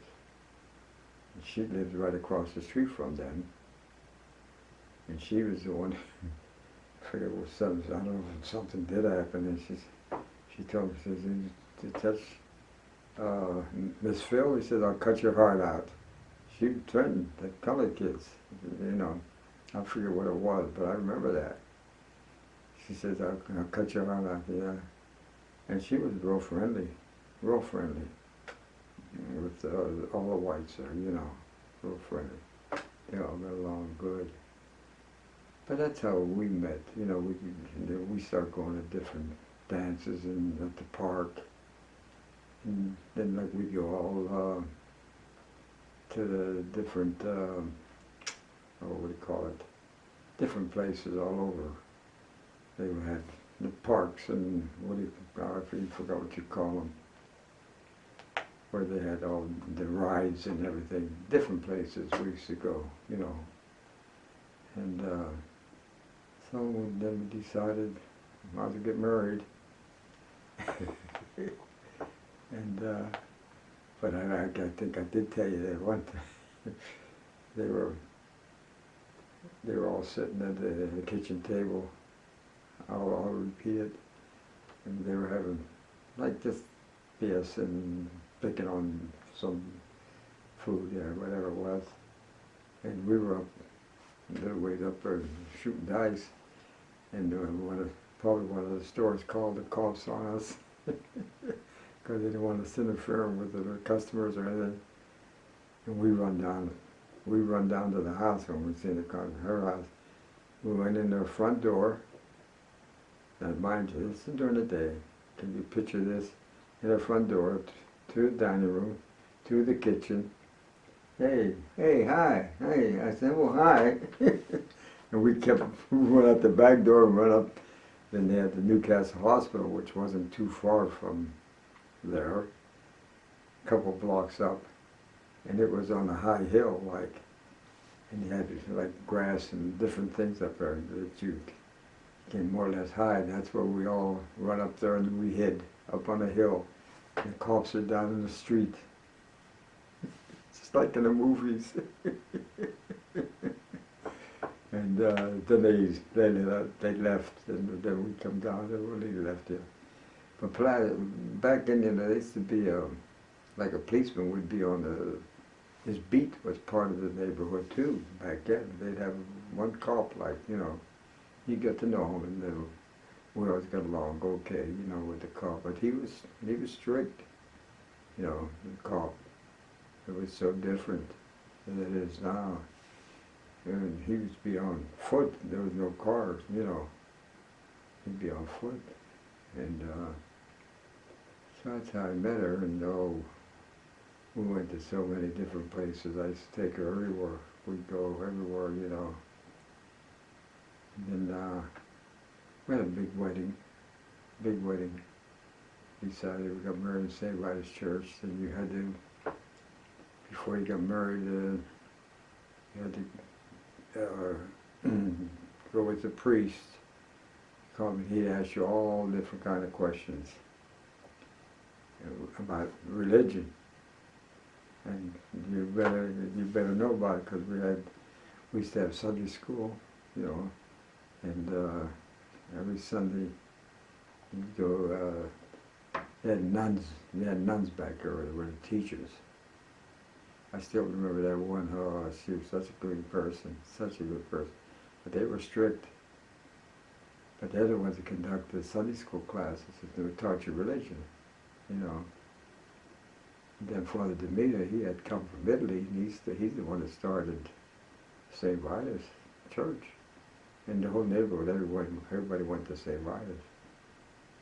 I mean, you'd have to climb some steps, and you go into there, it had a table with a metal pot, like, you know. You had to put money in there as soon as you come into church, you had to put some money in there, you know. Father Demeter, a lot of times he'd be standing right there. Hey, you know, back then you put like pennies, nickels, you know, it wasn't like $10 or $5 or $20, whatever you could put, you know. And so the church was real nice, actually. Everybody was really, everybody would go to church in the whole neighborhood, you know, and got to know everybody. You get to know them, you know, and then eventually there, my brother Stanley became the, what do you call it, like the janitor down church. Then they had started the school. They started the school, St. Vitus School, and they still have that. They still have the school. And well, we didn't go to it. We went to public school, but I mean, then after that, you know, they started it. Nuns were teaching for a while. Then they had lay teachers, and they still have all lay teachers now, and they teach. And ours is one of the few around the whole area around here. And they're still holding on, you know. But like I say, our neighborhood was so different. And like our house, it was an older double house, like, you know, one family on this side and one family on the other side. Nice big, everybody had nice big porches. They would use the porches, you know, sit on them, you know. And the porches we used to, like in a hot summer day, back then there was no air conditioning, nothing like that. No refrigerators, nothing. So we'd sleep on a porch. What did they have? We sleep out on the porch. Mm-hmm. Everybody, a lot of the guys would sleep on a porch, compared to going up to the second floor. It was so hot, you know, in the summer, especially the second floor. And but everybody, there was no problem, no problem. Everybody sleep there. Then I remember even when we got married, Michael and Nancy, when we were down a two-story home, we'd leave the front door open, they'd sleep in front of the door, right in the living room. Yeah, nice and cool. And then the first floor, upstairs it was hot, you know. But like I say, then when I had these different jobs, I had a job at the pottery, but then that was different. She worked at pottery and I worked at the pottery, you know. We weren't married then. Then later on we got married, you know, she worked for a while, and then when she had the babies, you know, she had to quit. And we bought that house. We rented a couple places first before we bought a house, you know. It was in any area, wasn't not too far from it, the area, you know. And after that I bought that house on Lutton Street down here by right behind the funeral home. That's the one I paid $7 million for. $7,000. I said, and the people that lived there, they built a new home about a couple blocks up the street. They built a new brick home. Yeah, and they sold us that, but then the house was in good shape. It was in good shape.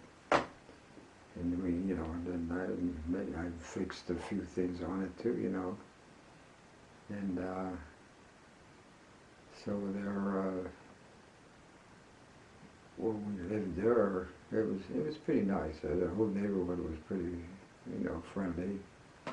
And I put a swing, built a swing in the back for the kids. We had a garden in the back, you know. Had a peach tree in the back in the garden where we make different things, you know. And Grandma, she used to can stuff. She used to can a lot of that. She was able, because they all learned from their parents too, you know. Everybody did it. And so we, it was real nice down there. And I remember Willie DeCarbo was the one that owned the DeCarbo funeral. It was just a couple of places up, and they could see our yard, and we could see them, and they came out, and every time we were out there, they'd holler back and forth at us, kidding around and all that, joking, and everything. Oh, it was so nice and friendly, you know. And then poor Willie, he passed away. The other one that was in charge, he wasn't that old. Oh, everybody was upset, you know, when he passed away. Real nice guy, and he took care of everybody. Like as far as, you know, couldn't pay, you know, a lot of us. A lot of people would wait for whenever you could give them the money, you know, and stuff like that. You know, it was different. He just demanded everything, and he built the business up pretty good. It was built up pretty good. And his son took it over. He had the one son that is in charge of the funeral home, and the other one is charged of, what do you call the other one? The home where my brother, I said where he was, my brother and his wife said, nursing home. Yeah, one's in charge of that, and one's in charge of the funeral home. They own it. Yeah. Mm-hmm. And, but like I say, well, when we had that, we lived there for, I can't remember. It was a good while we lived there. It was a good while. And then when Grandma was sick, then that's when, like, she could go up and down the steps. You know, go upstairs to bed and down the cellar and all that. So then, that's the time then I started looking around for a one-floor home.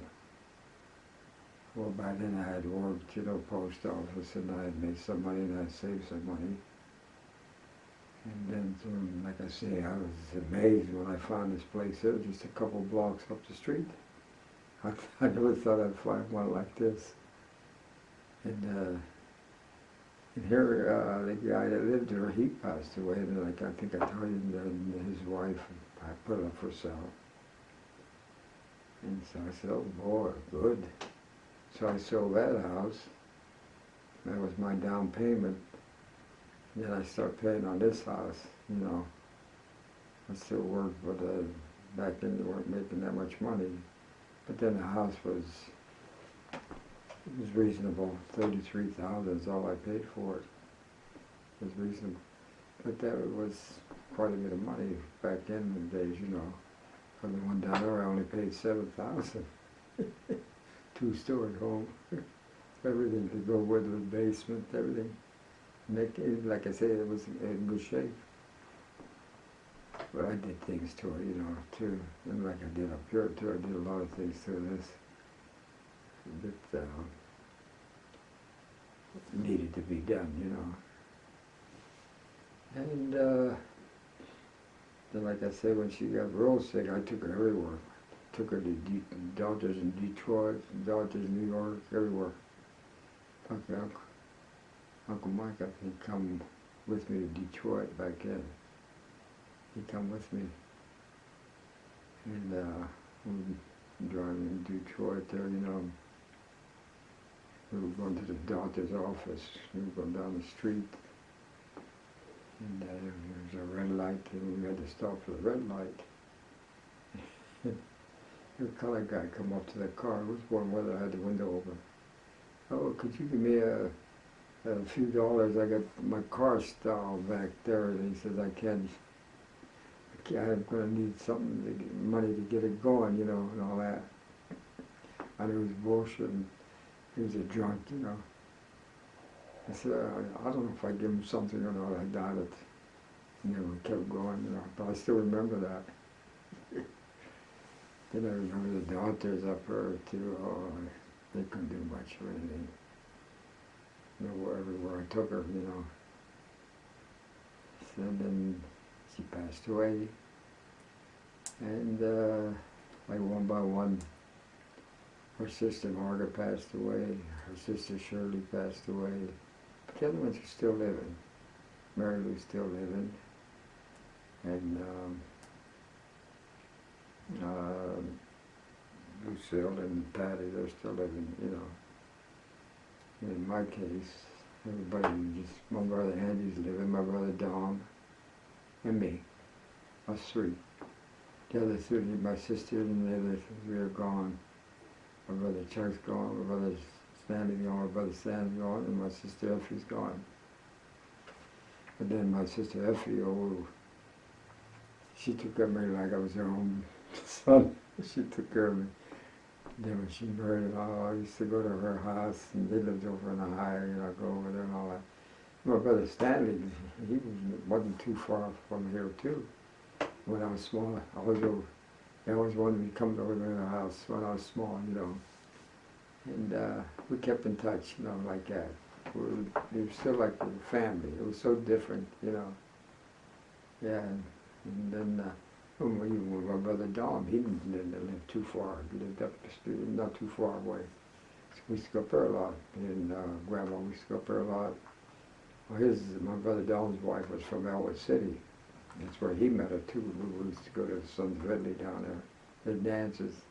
That's where he met her. My brother Sam met his wife Margaret down there. They used to have a band every Saturday night. Good band. Big, and when they started getting all them people, they built a new Sons of Italy. Big one. Nice dance hall and everything. Before it was just like a little clubhouse. But we couldn't believe the guys from Newcastle went there. How many guys from Newcastle married girls from Elwood? And I had 2 girls down there at the time before they got married, you know. And you wonder, oh, what a dancer she was. And the other one, she invited me to her house, you know, after we got done with dancing there, you know, she said, why don't you come up to the house? And she would explain, she practically was hoping that I would have married her. And I know her name so well, and I know the other one so well, and I can't remember them. But I knew that one of my friends, he liked that girl. Oh, I knew he liked her, or he loved her. I knew that, see. So after a while, we were still going to, but after a while I stayed away. I figured I know he really, you know, Aldo, but he passed away now, you know. And then they got married. They did get married. And so me and my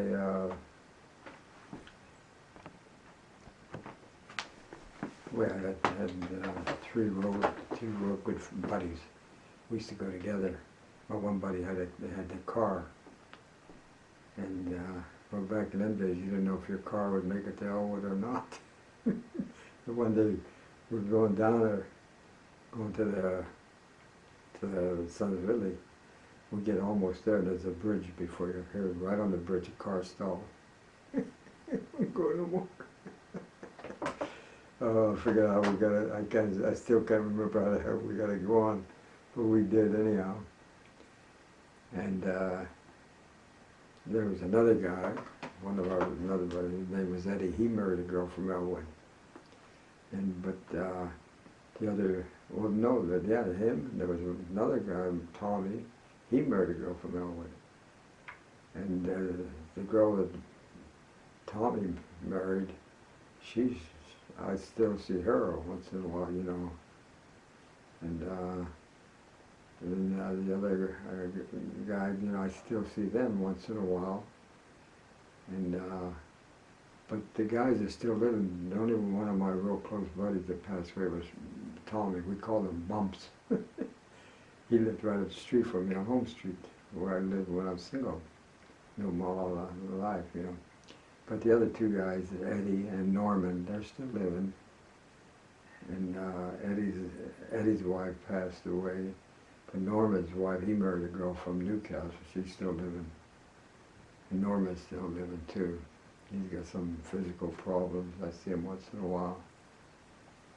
But back then, right after the Second War, you know, everybody couldn't wait to get married and, you know, start going together and having some fun and enjoying life, you know.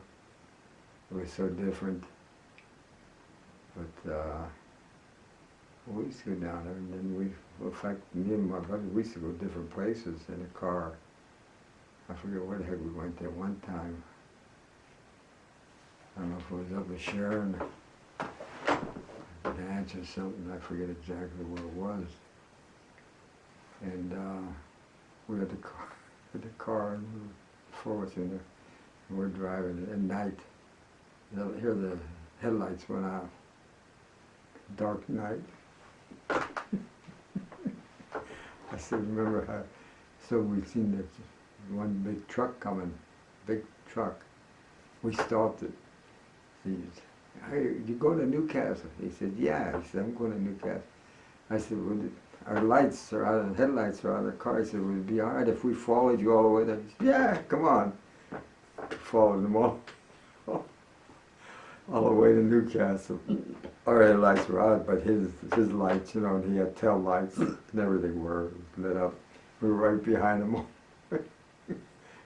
But back then, there wasn't that many cars like it is today, you know. I don't know if you could do that today with the way it is. You know.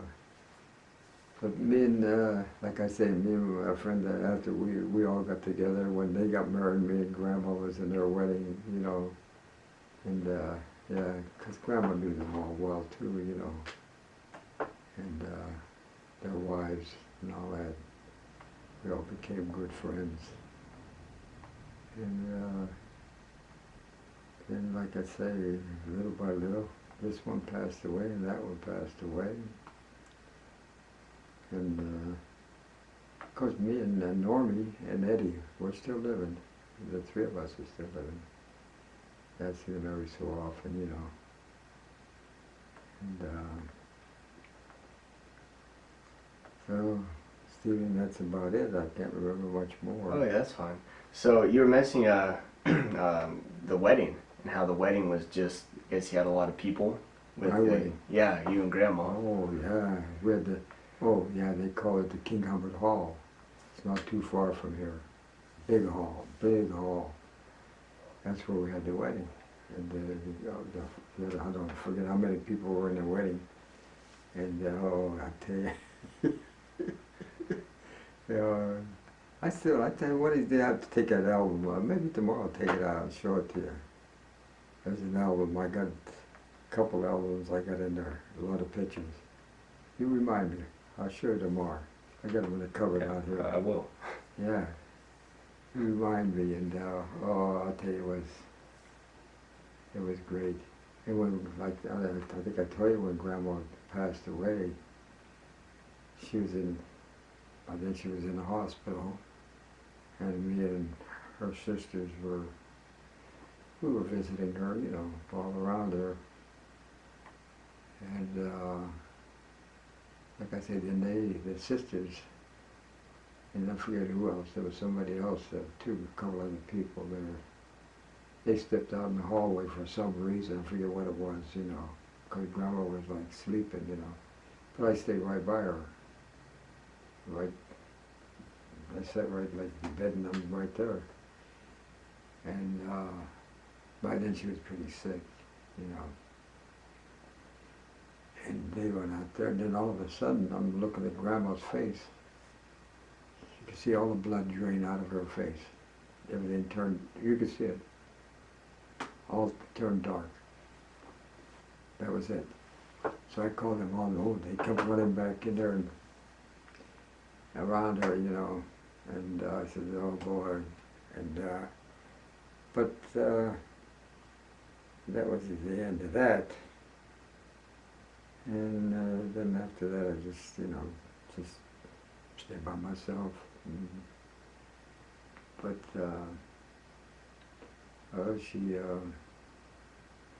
she worked hard to take care of Michael and Nancy, and you know, and everybody. I can remember we used to go to Uniontown, see Michael and the kids down there, you know, and I would enjoy it, you know, go down there. You know, like I said, we used to go to Tennessee. I'll drive all the way to Tennessee. Day after I retired, after I put all them years in and them other crazy years, the crazy year, that's why I retired early. I was 55 when I retired. You could, if you had 30 years service, you could retire.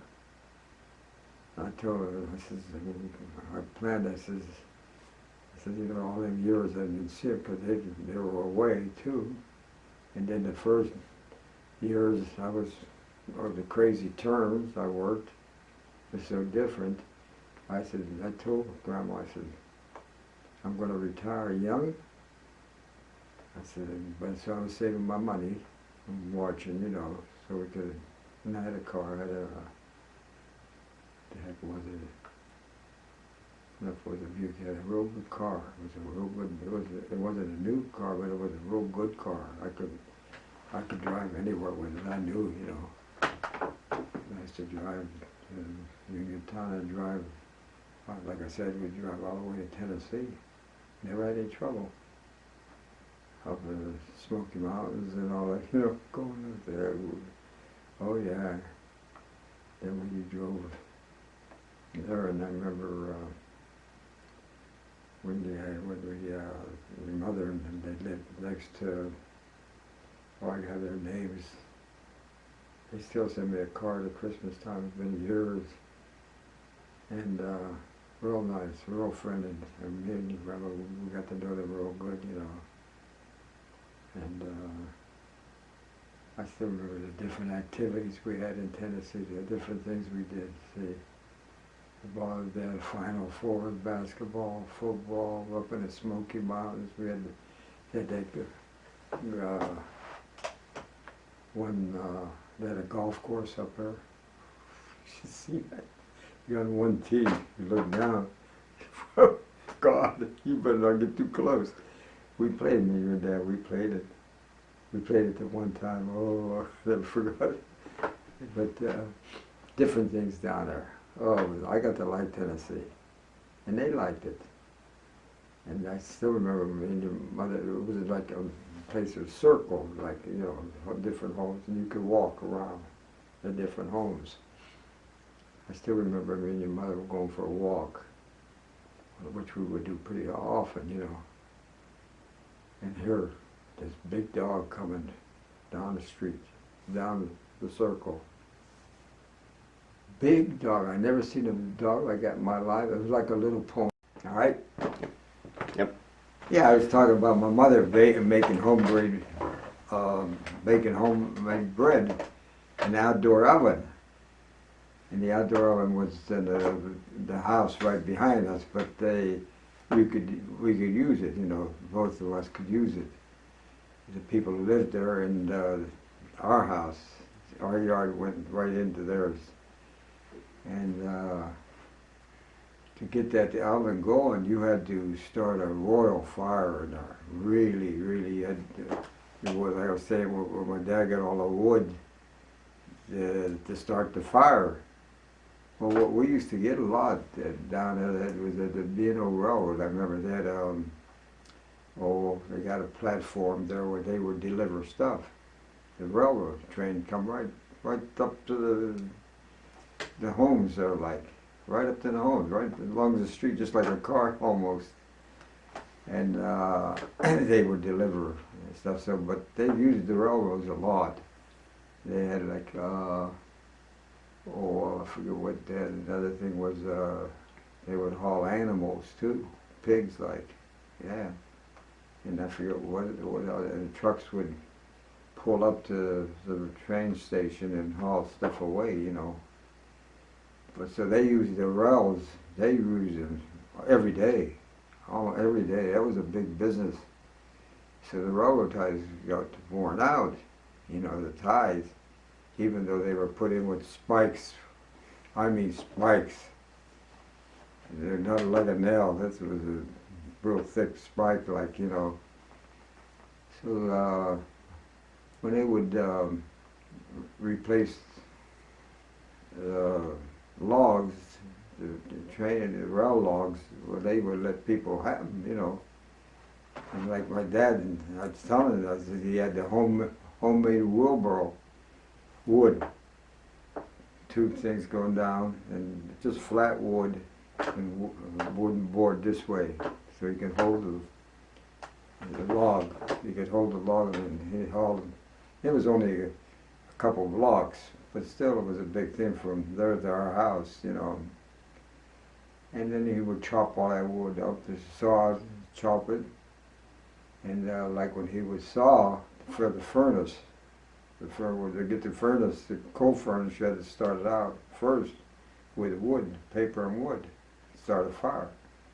Then you start, once it start catching, then you shovel coal in it, you know. But it had to catch on first. But these railroad ties, oh my, I'll tell you, they were solid. big and solid and thick. And my dad had this saw, which he did in Italy. He did that type of work. Saw long. Well, it had to be 8 or 9 feet anyhow, long. And a handle on each side, and then still real sharp and teeth like this. And my dad would sharpen it by hand too. I can remember. He had a thing where he would, he could reverse the saw. He could sharpen it. He kept it sharp. But to make, so this was a way to get wood to put in the oven to start the fire, so my mother could bake her bread, you know. And you'd have to get it, and so to saw all them logs. It was me and my brothers. He put one of us on the other end, sawing away, we're sawing away, you know, wore them out. Next one by one, he'd wear us all out. Literally, I'm not exaggerating, Steve. He'd wear us, and he's still going. Unbelievable. He was still going. And then after we were all worn out, he'd keep going by himself with a big shovel, I mean, big saw. Then we had in the yard, we had a whole big pile of wood, you know, loaded with wood for, then he'd have to chop a lot of that with an axe too, to use it for the furnace, and some he would use for the oven. And I can still remember when he'd get up early that morning, real early, before he went to, when he started working at the tin mill. He got a job there at the tin mill. But he had to get up early to start the fire, and he let it all burn out. He let all that wood burn out. He got ashes in the oven. Then he had like it was like a mop, but he made it himself. You don't buy it at the store. Long handled pole with different rags like at the end. It was so strong. You know, I don't know what you'd call them, but they were like, you know. And then he'd clean that all out, and it would be clean. But the bricks in that the oven was made of, as hot as could be, it would bake that bread. And my mother, then we'd get together, because we had to go to the length of the yard. And then neighbors would come over too. My mother used to, because I can't remember how many loaves she used to make. She was up all night punching the dough. We had a big galvanized tub. We'd buy 100 pound of flour in a sack, and you buy it in a cloth sack with flour, 100 pounds. You know, the guy used to come from Youngstown and sell. I remember he used to come steady in our neighborhood, and you bought, and my mother would make that and make the dough from that, you know. But you had to punch it with a hand, and sometimes we'd help her, but most times she'd do it herself. And so you had to have that all done real, so then you put it on pans. You have all dough on a pan, like. And then we carry that pans with the dough on it, carry them all to the oven. And the neighbors would come and even help us too. And then it was, oh man, you couldn't believe that oven, how it baked that bread. Just, it was cleaned out. Fire and everything was cleaned out, but that stove was, I mean, unbelievably hot when I think about it. And maybe, I forget how many loaves of bread she'd make. Because we ate bread every day. Bread was it. In the morning, we'd have coffee, big mugs of coffee, full of bread. Bread. That was our breakfast. We chewed up the bread, yeah, that was our breakfast. Then you had the lunches, then you had the supper time. I don't care what you ate bread. That's why I like bread now. They always teases me about it. I says, every time no matter what I eat, I could eat bread with it, you know. But that's what we did. And so it was one way of getting along. And my dad was, you know, he had it all his life. That's what he was used to. And when you know, my mother, when she passed away, the homemade bread was gone. My dad, oh, he swore he swore he took it took his life away from him. He couldn't eat the American sliced bread. We call it American sliced bread back then. We call it American bread, but the other was Thai. No way could he eat that. No way. And there was just up the street here. See, I wanted to mention to you when we got by, and I forgot. There was DeRosa's Bakery. And they baked Italian bread, you know. So we said to, well, Dad, you know, who did you go up and DeRosa's and buy the Italian bread, you know? Because he was, I'll tell you, he was really couldn't get. There was at a loss. He couldn't. So we went up, and I got DeRosa's Italian bread. The bread was good because everybody bought it then, you know. And but even that. But eventually, even that wasn't what he wanted. But eventually, he got used to it, you know. Because everybody, what else was there? Nobody else could, you know, all us boys and that, we couldn't bake, you knew all that they did. But he got used to it, you know. And then I remember DeRosa's, the guy that owned it, DeRosa, he retired. He sold his place to another couple. Oh, and here what happened, the couple, they took it over. The couple got in, the owner, before he left for Florida, when he retired and all that with his family, he stayed there and helped them and taught them how to do everything. But the bread was never the same. And little by little, then they start charging you more, the ones that took over, and the bread wasn't as good. You could tell, because we'd all go there to buy it. And you could tell it wasn't as good. So then eventually they shut down.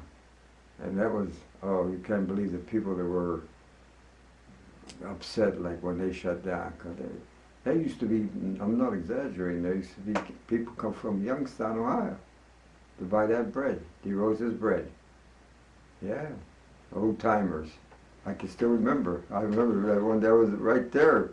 I went over to buy it. And here this couple come in and we got to talking. They just come from Ohio to buy the bread. But when that new couple took over, and he helped them what to do, you know. But I don't know, they increased the price and the bread wasn't as good. But anyhow, before that, my dad was able to get used to the bread when the original owner was there, because he was real good, you know, real good. And that was about it with that part. I don't know what else we got. Right. So okay. So and I know that that when you start thinking about you know, your family life and you know how you were raised, that eventually, of course, it leads to the war, because you're drafted just, you know, days out of after graduating high school, and so you've definitely discussed, you know, your experiences from training to, you know, being sent to the Philippines. Are there more details that you could perhaps go, you know, delve into are related to those experiences? Well, I had discussed pretty much what we went through, you know, but the rest of the guys, they have fought, like my brother Andy in Europe, every day. You had to go from one country, you had to push the Germans back, because they had everything occupied all the way to the ocean, the Normandy Sea. And when they invaded there, the Germans were waiting for them. They were waiting for them. They came from England, across the English Channel, and they landed. The Germans were waiting for them. They slaughtered a lot of them. But it was General Eisenhower. When they rounded up, I don't know how many troops, and they kept invading, and they got a foothold. Then they changed the Germans out of France. It was France that they had first. They had taken France already. They chased them out of there. And then little by little, they got the other countries that they had taken before the Germans, because nobody was ready for them at first. You know, with Hitler and his training, the Germans, they were good soldiers. I mean, they knew their stuff. They knew it was their business, that was war. They were A1 at it. But Hitler, I don't know what the heck his plan was, why he wanted to take over all Europe. You know, but then when the Americans really got involved, like I said, when they crossed the channel, the English Channel, and little by little they kept pushing them back, and before you know, we were right into Germany. But in the meantime, you had to, like in Belgium, when they were on their way, they called the Battle of the Bulge. And they were taking, Americans were taking a lot of loss. Even there were the other countries too, like the English and that, you know. But the Americans were taking a beating, and that's why, instead of letting me go to the Navy, me and all of the whole gang of guys that went back to after we enlisted to join in, you know. And that's why they put us all in infantry. When I said infantry, I said, ooh. I said, oh boy. But it wasn't that bad in infantry. You know, we went to Camp Wheeler, Georgia. We had, like I said, we had a good sergeant there that was in charge. You know, the whole, what do you call it? I'll tell you anymore, Steve. I forget the name. But the one group, you know, they had, and you had like 4 groups made a company. You know, one company, and so many companies made a battalion. And we were all training down there. We trained, you know. And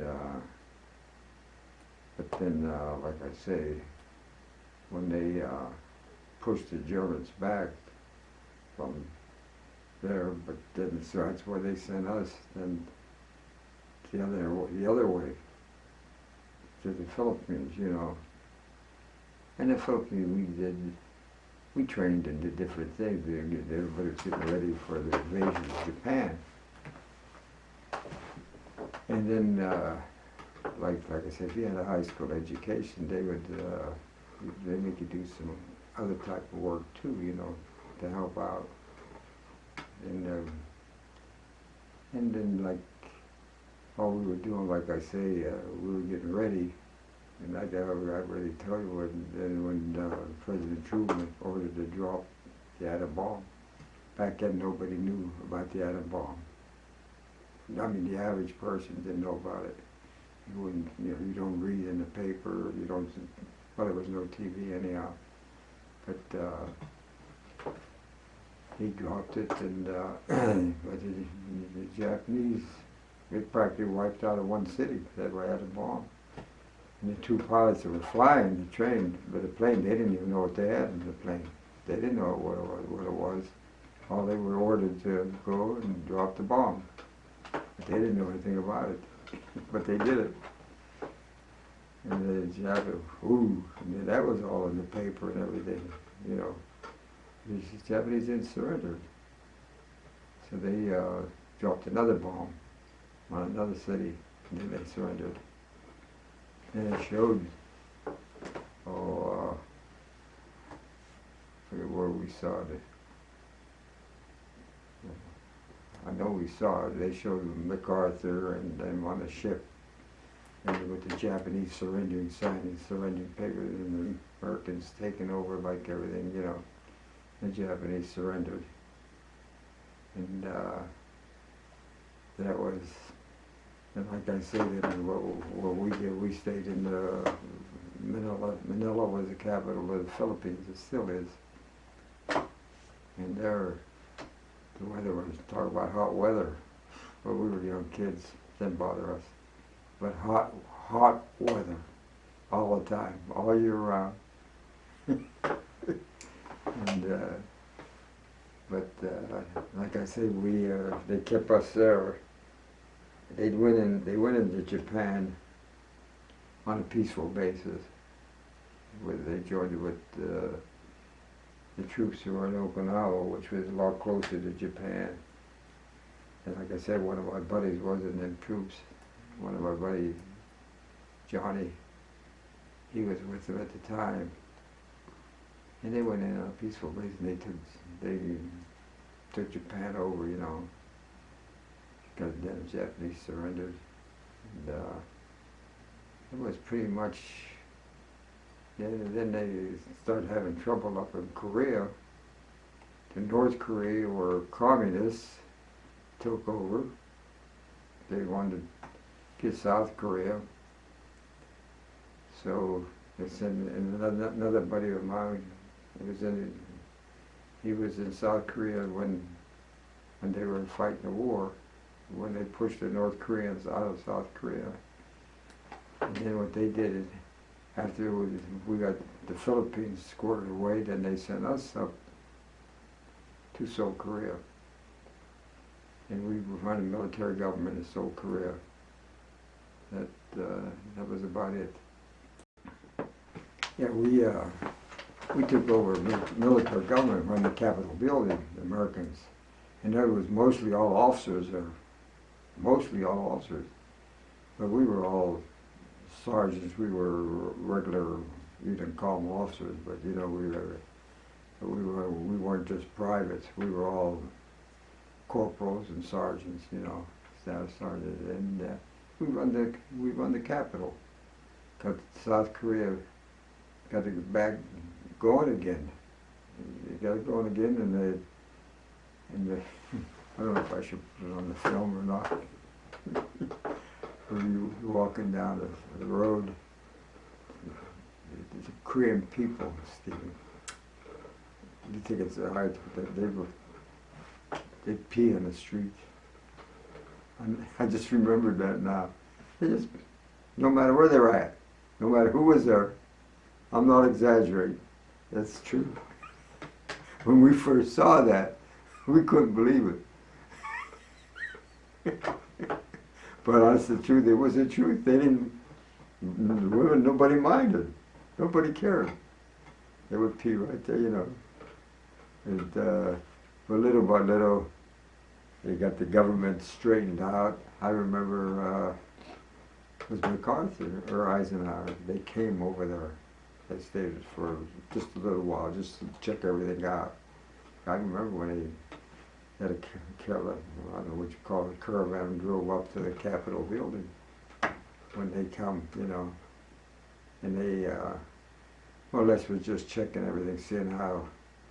And it wasn't too long after that, but see then what happened after, the North Koreans were communists. They started invading South Korea was capitalist like us. They treated their people right and everything. And North Korea was strictly military, and they invaded South Korea. But by then we were gone. You know, we were back home. We were gone. But then I know, like I say, that one guy, he still golfs with me, you know, and he was in South Korea, and they assisted the South Korea, pushing the North Koreans back all the way back.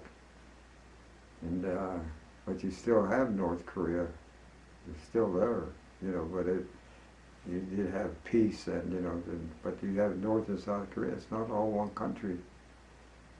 One does this and one does that. They have different ideas, you know. And like I say, we stayed there, and um, before the war broke, we left there. Before that, everything looked like it was okay. And we left, you know.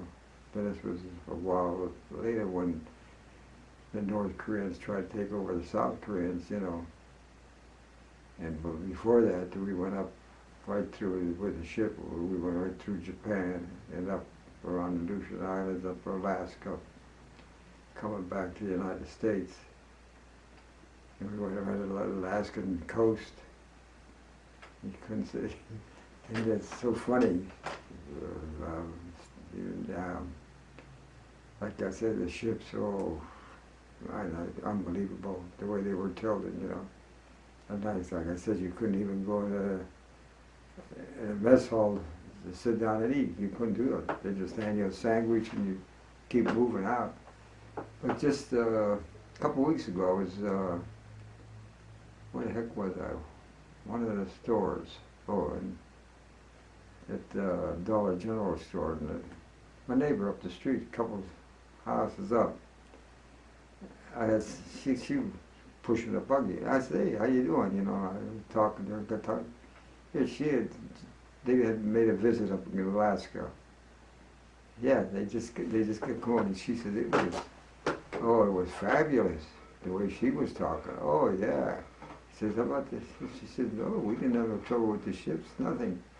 She said, it was fabulous. And then I was telling her, my niece, Angel, and her husband, it was a few years back, they went on a cruise to Alaska. They said the same thing. It was nice, you know, which to me, after I said, wow, with us, we had a big ship, you know, loaded with troops coming home.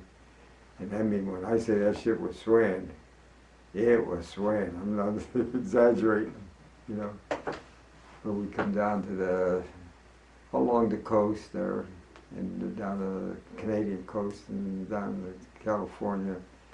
We come to, they let us off to San Francisco, California.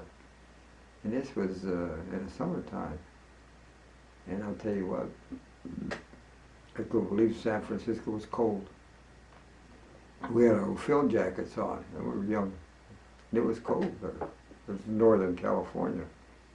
It was colder. And went into camp, and before that, they shipped us back home. And we got them up, I think it was up to, I forget how I got right to my house, I forget now, no, because the train did come right in almost into town. And I forget how I got home, now that I'm thinking about it. How I reached out, taxi or something. And I got out of the car, and I had my uniform and I went out of the house. Well, my mother knew I was coming home, you know. And I forget what the heck. Fried potatoes and forget what else was it. It was one of our favorite meals. She says, I said, yeah, Mom. I said, that's what I want. She was waiting for me to cook that, you know. I think it was fried potatoes. We used to fry potatoes a lot. Eat bread and salad, you know. And I still remember her and when she had everything ready, you know. Then I started a new life. That's when I will try to get a job locally, and I did. Eventually, like I said, at the Shenango Pottery. And it's a pretty good job. You didn't make a lot of money, but it was enough to keep going. And like I said, I worked there 5 years, and then they laid us all off. And after, you know, we started thinking, why the heck would they sell something like that? Why would they sell? They sold it to a corporation. Corporation. They must have trillions of dollars. They won't, do this and do that. It went downhill quick. And from being one of the best in the world. I don't know, to this day, I said, boy, they really goofed. They could have still been there today. They provided wear for everywhere, all over. Because it was, I'm not exaggerating, it was super, great. It was well made, you know. But, Right. so then I remember after that I got a job, I think I told you, down at a plant down Mahoneytown. They made car axles and covers for the axles. You know, and you had to, and we had like a metal, stand, and you lift up the axles and the covers for the axles. You know, what I just called them. I already forgot the name. The cover where the axle goes in. And they would have tool and die marks on the side. And what we had grinders. We had the glasses on, you know, the goggles and everything else. We'd file the tool and die marks off of the covers, the axle metal covers that the axles were in. It was Bossett. It was called Bossett. Yeah, they came in. I don't know if they came from Detroit or what. I don't know. To this day, I don't know why they came to Newcastle, but they did. The plant was there. It was an old tin mill plant. They just moved in.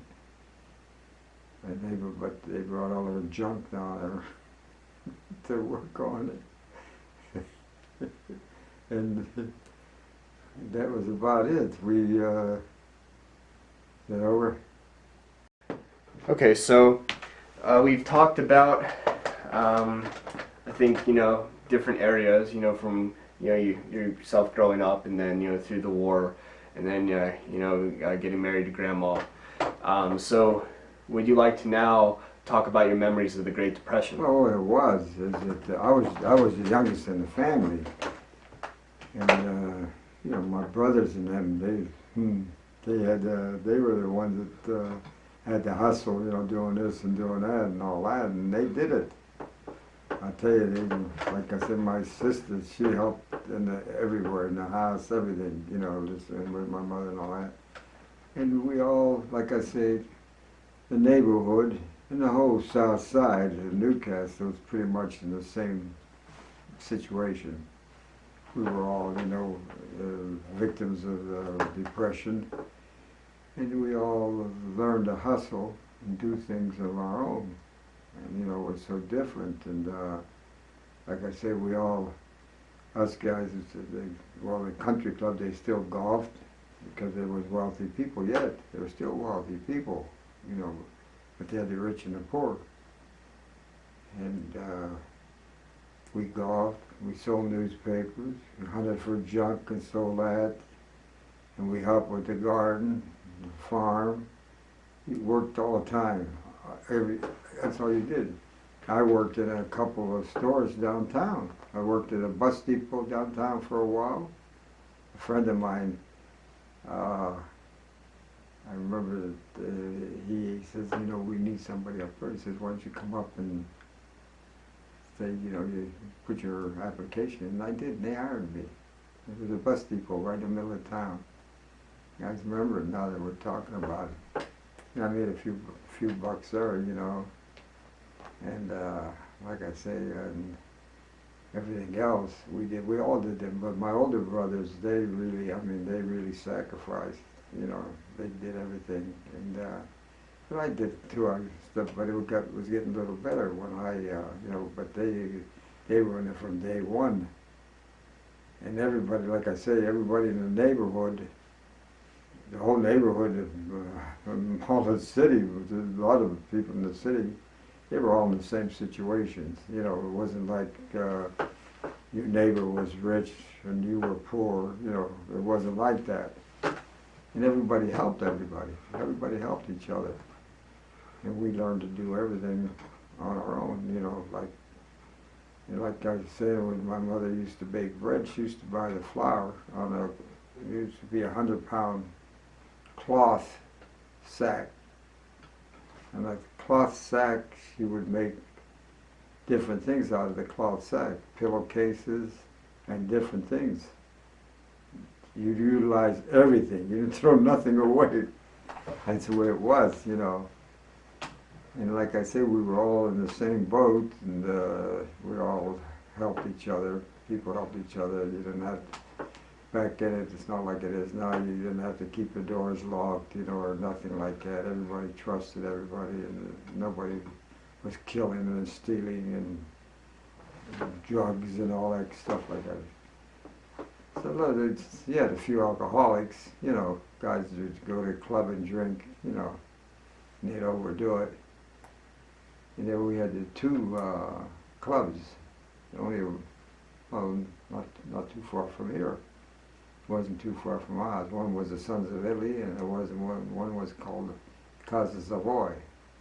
Now, all my older brothers, they all joined it. They joined it. My dad, they'd go up on the Sunday, play cards, you know, a little bit, try to get a little bit of a break. Play cards. They'd have a few drinks, but nothing serious, you know. And like I say, my older brothers, they all ended up working on the railroad. And my one brother, my brother Chuck, I showed you this picture of my oldest brother, he became foreman on the railroad.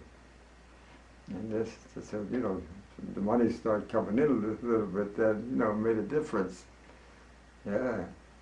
And, but they had to go back and forth they used to get together with, like my brother, a couple of my brothers, they went away with a couple other guys in a car, and they would take turns driving to Youngstown and back. They would clean the engine, working on the engines. They would clean the coal engines, you know, trains. They would have to clean them, get them all ready and everything. They were all coal engines back then. It wasn't electric. And then they'd come home, you know, all that. Then one by one, they got married. My brother Andy's wife, she's still living. She was from Mahoneytown. Good how you met her. There was things going on down Mahoneytown, I guess. You met her. And my brother Dom, he met a girl from Elwood. Married her. And my brother Stanley, he met his wife was.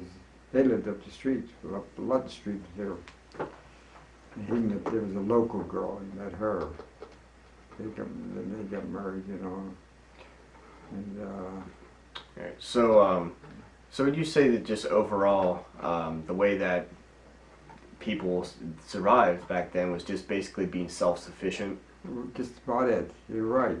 You hit the nail right on the head. We were self-sufficient. We didn't, it was amazing that, and they sewed clothes like your pants. They kept you clean. They would wash them and make sure. But if your pants needed sewing or something like that, the women would gather. There was an alley there. My dad and made benches where they would get on a bench. The whole group of women. They'd sew at night and BS, but they would be busy sewing and taking care of our clothes, and all that. And I tell you, like I think I told you when I caddied, when I asked that young kid, guess how much I made for 18 holes? He says, $5. I started laughing. I said, no. He said, $3. I said, no. He said, 50 cents. I said, now you're close. I said, you ain't got 60 cents. But we caddied. But we weren't allowed to, like I said, we weren't allowed to thumb a ride in the city. We had to go out of the city, up the Jefferson Street Hill. You had to walk from down the south side all the way north, up there, and then, but the golfers would pick you up. They would pick you up if they were going out that, if they were going that way, you know. They wanted caddies. And But then you go out there and you wait, you put your name in, and you get waited on. Then the caddy master would call you, and you go out and caddy 18 holes, you get paid, and then you bum a ride home. But you learn to survive. It was, like I said, big thing about it, everybody was in the same boat. Everybody we knew. We were all this, so we didn't mind it. We thought that was just natural and the way to live. You know, none of us minded. And the people, like I say, I know the Italians, probably other nationalities too, they were so used to hard work and everything else even before they let me. See, southern Italy was all farms. Northern Italy was business. Yeah, but southern Italy was all farms. They all did that over there. They did that they were on Naples, you know, it's a county called Caserta. It was a part of Naples. That's what they used to do there. So they just continued to do it when they come over here, you know. They learned to hustle and do things for themselves, you know. And so it rubbed off onto us, and that's why I say I still think I won the Second War. Getting all the guys that were lived during the Depression and wouldn't let them take anything from us. Then we had the two stores, two nice stores, and they would give you, instead of the credit cards, you had a book. And if you did buy something, they'd mark it in the book. And when you had some money, you pay them. You know, when you got some money, you would pay them. Mm-hmm. One was called Majorelle, a grocery store, and another one was called Audio. It was, they specialized in meats. Audio, and it was, the meat and was really, the stuff they had was really good. They treated you right. Stores treated us right. They give us the credit, which we had our book, and then every so often when we ended up with some money, we'd make sure we paid them. Oh yeah, we paid them. We didn't cheat because they treated us right. They give us the food, and well, there was this butcher that he had a store of his own. He never married or anything, but he hired my brother before me. He was called. Is it over? He called Lama. It was called Lamacusa. He'd give those people. You can believe the credit he'd give them people, and it was. But those people there, they couldn't afford to pay him. So after, when things got better, I remember he had my brother did. I think my brother got a better job than I stepped in. I used to deliver groceries all around the whole area, in little towns around in an old vehicle. That vehicle I was going, forget what city I was going to. He had customers out of town. I don't know how he did it, but he did. And they would order stuff, and I would deliver it to them. And I'm going up this one place, a little town outside of Newcastle. I was going with the truck, you know, and here the hood flew off, and he came up the windshield and over the roof of the car, of the truck. It was a closed-in truck, like, you know, like I don't forget what you call them. Van where it was, you could haul groceries in. Went down the street and flew down. I said, well, I did, okay. Stopped the vehicle, went and got picked up the hood, come back, put it back on, and kept going. Just like nothing happened. Then when I come back, I told him about it. I said, you know, the hood, but it was an old truck, you know, and all that. But what happened, the people that he did support during the Depression, you remember now, this Depression was when a dollar was like $1,000. The people owed him $36,000.